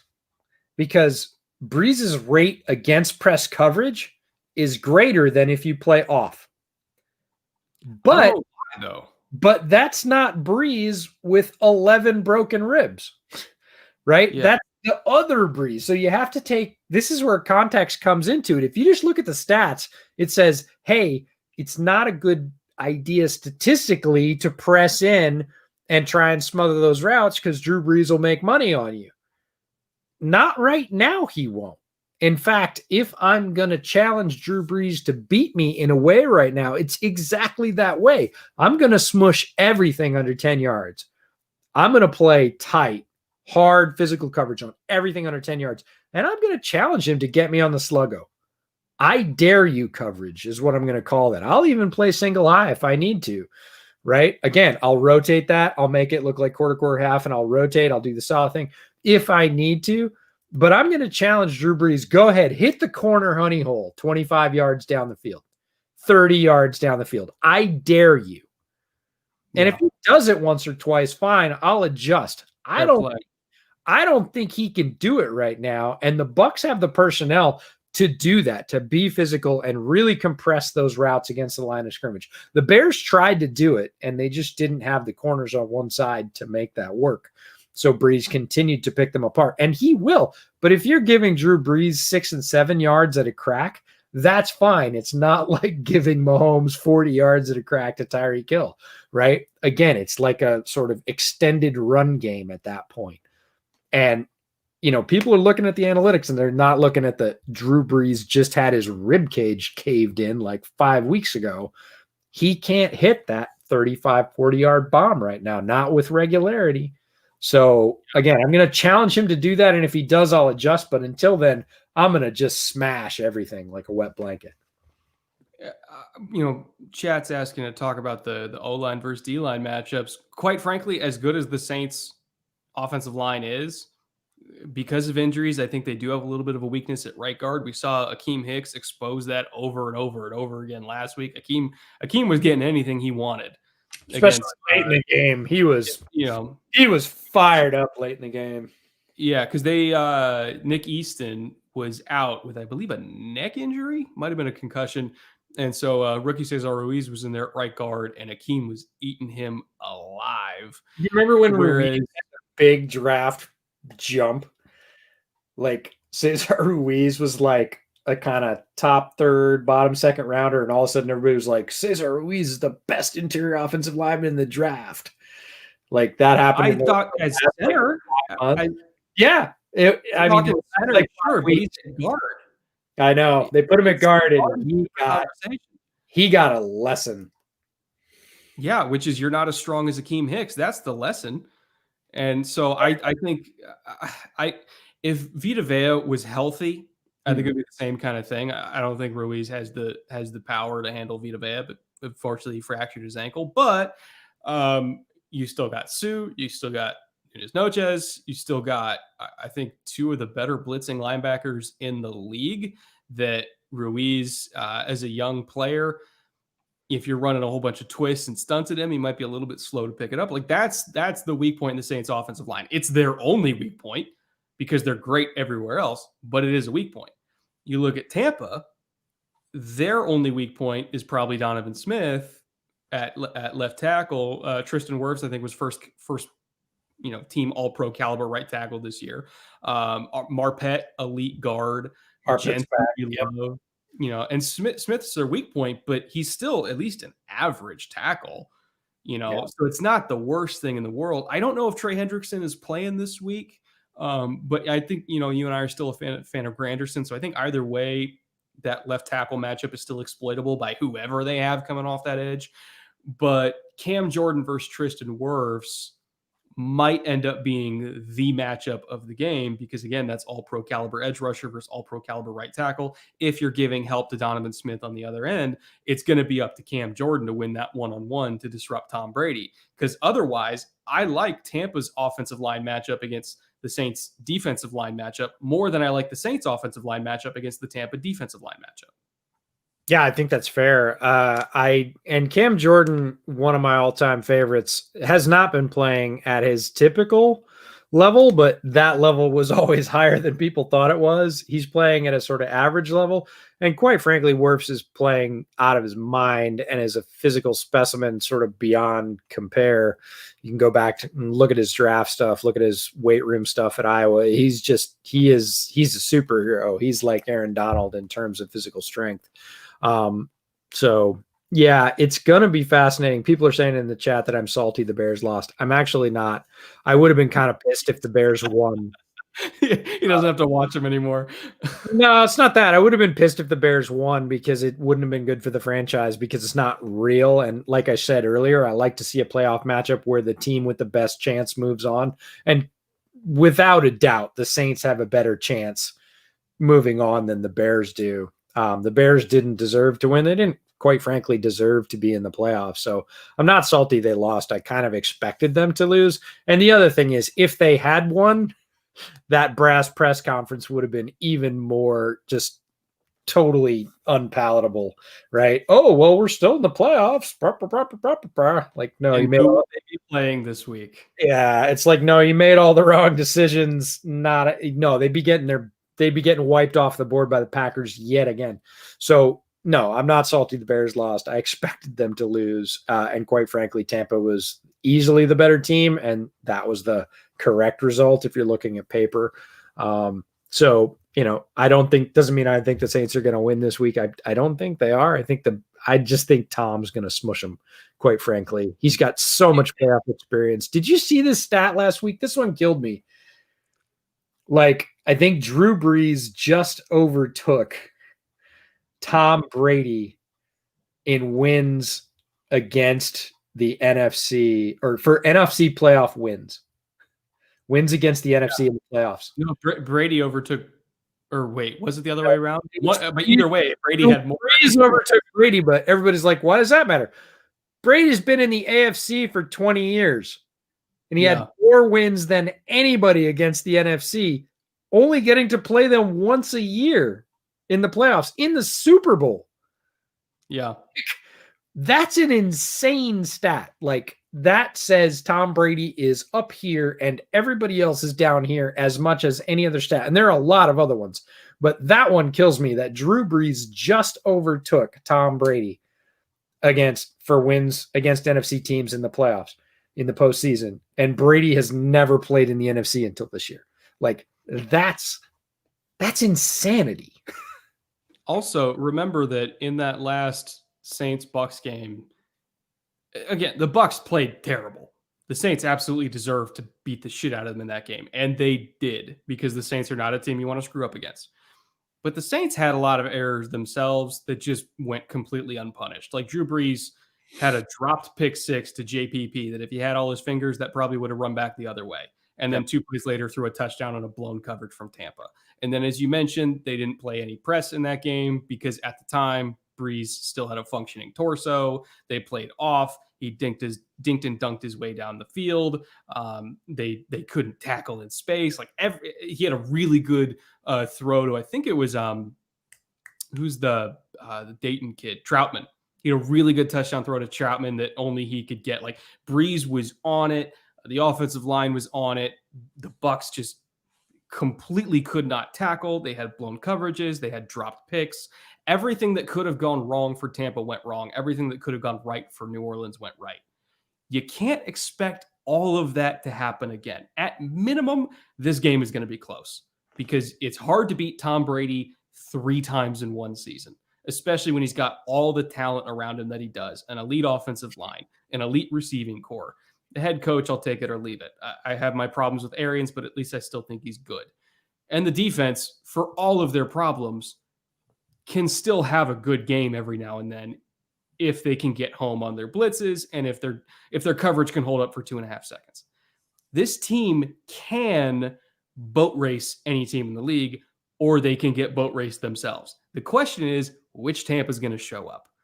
For me, it's hard for me to bet against Tom Brady 3 times in one season. It just is. That's historically speaking, it just is. Especially when he flexed last week. He didn't get a ton of support, but if you go back and watch that tape, if you go back and watch the Bucks versus the Washington football team, like watch Brady in particular. Don't even watch all the skill players. Watch Brady operate. Like he is operating at as high a level as we've seen him in the past 2 years, 3 years. Like he's super sharp. Physically, he's throwing a super flat ball into tight space. Best quarterback in the league since week 13. Yeah, his timing, his placement, everything. Like he wasn't getting support, but he just kept dry. Like I've been watching college quarterbacks all week in preparation for the Senior Bowl, and I swapped over and watched that highlight film again, and I was like, it's 2 different planes of existence. Like greatest quarterback of all time, running at an extremely high level. And yep, I saw that one from Aaron. That's a great tweet or a great comment, right? Tom Brady's arm has indeed gotten stronger as the years gone on. You've seen Brees kind of start low, come up to a level, and he's actually held it a little bit past a rib injury, but he can't throw deep right now. Rivers held on a little bit better. Big Ben fell off a cliff in terms of his throw power. You see this in older quarterbacks late in the season. Brady, he is throwing ropes to tight windows with accuracy. You can't ask for anything else. And he's doing it on time, on schedule, putting his receivers in a place to make a play. If he comes out that way, I think the rest of this is moot, right? Brett put it in larger terms and said if Tampa comes out well, look, it's a team game. If Tom Brady comes out and flexes again against the Saints, it's like Aaron Rodgers flexing against the Rams. I don't care what else happens. I learned many years ago, at this point as a child, he's been in the league for so long, don't bet against a pissed off Tom Brady. I love the Saints. I think they're the best roster in the league. I think Drew is still, even hurt Drew is still a good quarterback. He has his limitations, but he's still a good quarterback. Sean Payton, inarguably top 3 head coach in the league. I wouldn't even mind if you said top 2. The Saints are a dominant team. I'm not betting against pissed off playoff Brady. I'm just not. And it's not a good bet if you want to keep your money. Somebody in the chat said, if you're so confident in the Bucks, put a big money bet on the Bucks. 100% I will. And it doesn't much matter. Like, again, if Tom Brady comes out and says, nobody's winning today but me, guess what? Nobody's winning today but him. He's shown it. There's no reason to think that's his mind writing checks that his body can't cash. His body's cashing them right now. So if he comes out in that mode, this game is over. I don't really care how well the Saints are playing. Now, anything can happen. Brady could get rolled up on, so could Breeze. You could lose key playmakers on either side. Offense or defense really change the tenor of the game. Playoff football is extremely physical. You can never tell what's going to happen. But just lined up on paper, where they're at right now with the probables in terms of who's going to play, I think Tampa Bay has a very good chance to win this game. People say, oh, can't beat a team 3 times in a row. Maybe. If anybody could do that, I would say it's Sean Payton, but not against a Brady that is committed and playing really well right now. So what's funny is a couple of years ago, they did beat the Panthers 3 times in 1 year in the playoffs, which, again, the Saints are one of the only teams that can do that. They're rare. And then I think that was the year that they got screwed out of going to the Super Bowl by that was the Minneapolis Miracle year. That's what it was. I think that was the week following that Panthers game. But again, the Saints are one of the only organizations that you can feel reasonably confident in beating a division rival 3 times in one season, which is very hard to do if that division rival wasn't Tom Brady. Yeah, with a ton of weapons. Again, if this is Tom Brady in New England and he's scraping by on folks you've never heard of, a wide receiver, he's got freaking Mike Evans, Chris Godwin, Gronkowski, Miller, Rojo. Like, he has weapons every place on that field. This is as good a roster of offensive playmakers as he's rolled into the playoffs with maybe ever. And that's saying something for a guy that is the GOAT and has more rings than fingers on one hand. That's, and I don't think it's a stretch to say the offensive playmakers surrounding him right now, that offensive cast, including the offensive line, is, maybe the tackles aren't as good as he's ever gone in with, but the interior offensive line, as good as those Patriots lines, and those were some excellent Dante Scarnecchia lines. Those were there's Hall of Famers on those lines. It's that good on the inside. Jensen has been crushing people, and he's got, receivers. He's got his favorite tight end, better receivers by far. Antonio Brown. We didn't even mention Antonio Brown, who is again peaking, who has again started to make plays at an old level. I just think there's too many options when you start lining it up, 3 and 4 deep against the Saints defense. We'll see. That's why playoff football is awesome, but we should probably roll ourselves out of here. We've been doing this for 2.5 hours now. Yeah, well, the stream's been going for 3 hours. So again, if you guys want, if you want even more bootleg content, who's counting? Who's counting? Tune into live streams, because those are always going to go even longer than the pods. Kind of seems our pattern here now that we've started doing this.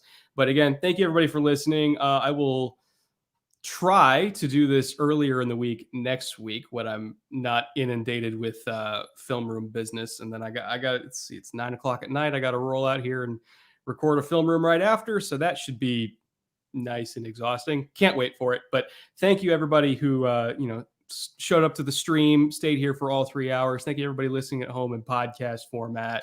Make sure to go subscribe on the YouTube channel so you can be notified in the future for more live streams. We're going to be doing more, obviously weekly episodes. We've got a whole bunch of streams coming up for Senior Bowl, and then we'll probably have one for Combine if and when that happens. I wouldn't be surprised if we're doing free agency streams. And then, of course, we have the epic multi-day draft live stream as well. So again, thank you everybody for tuning in.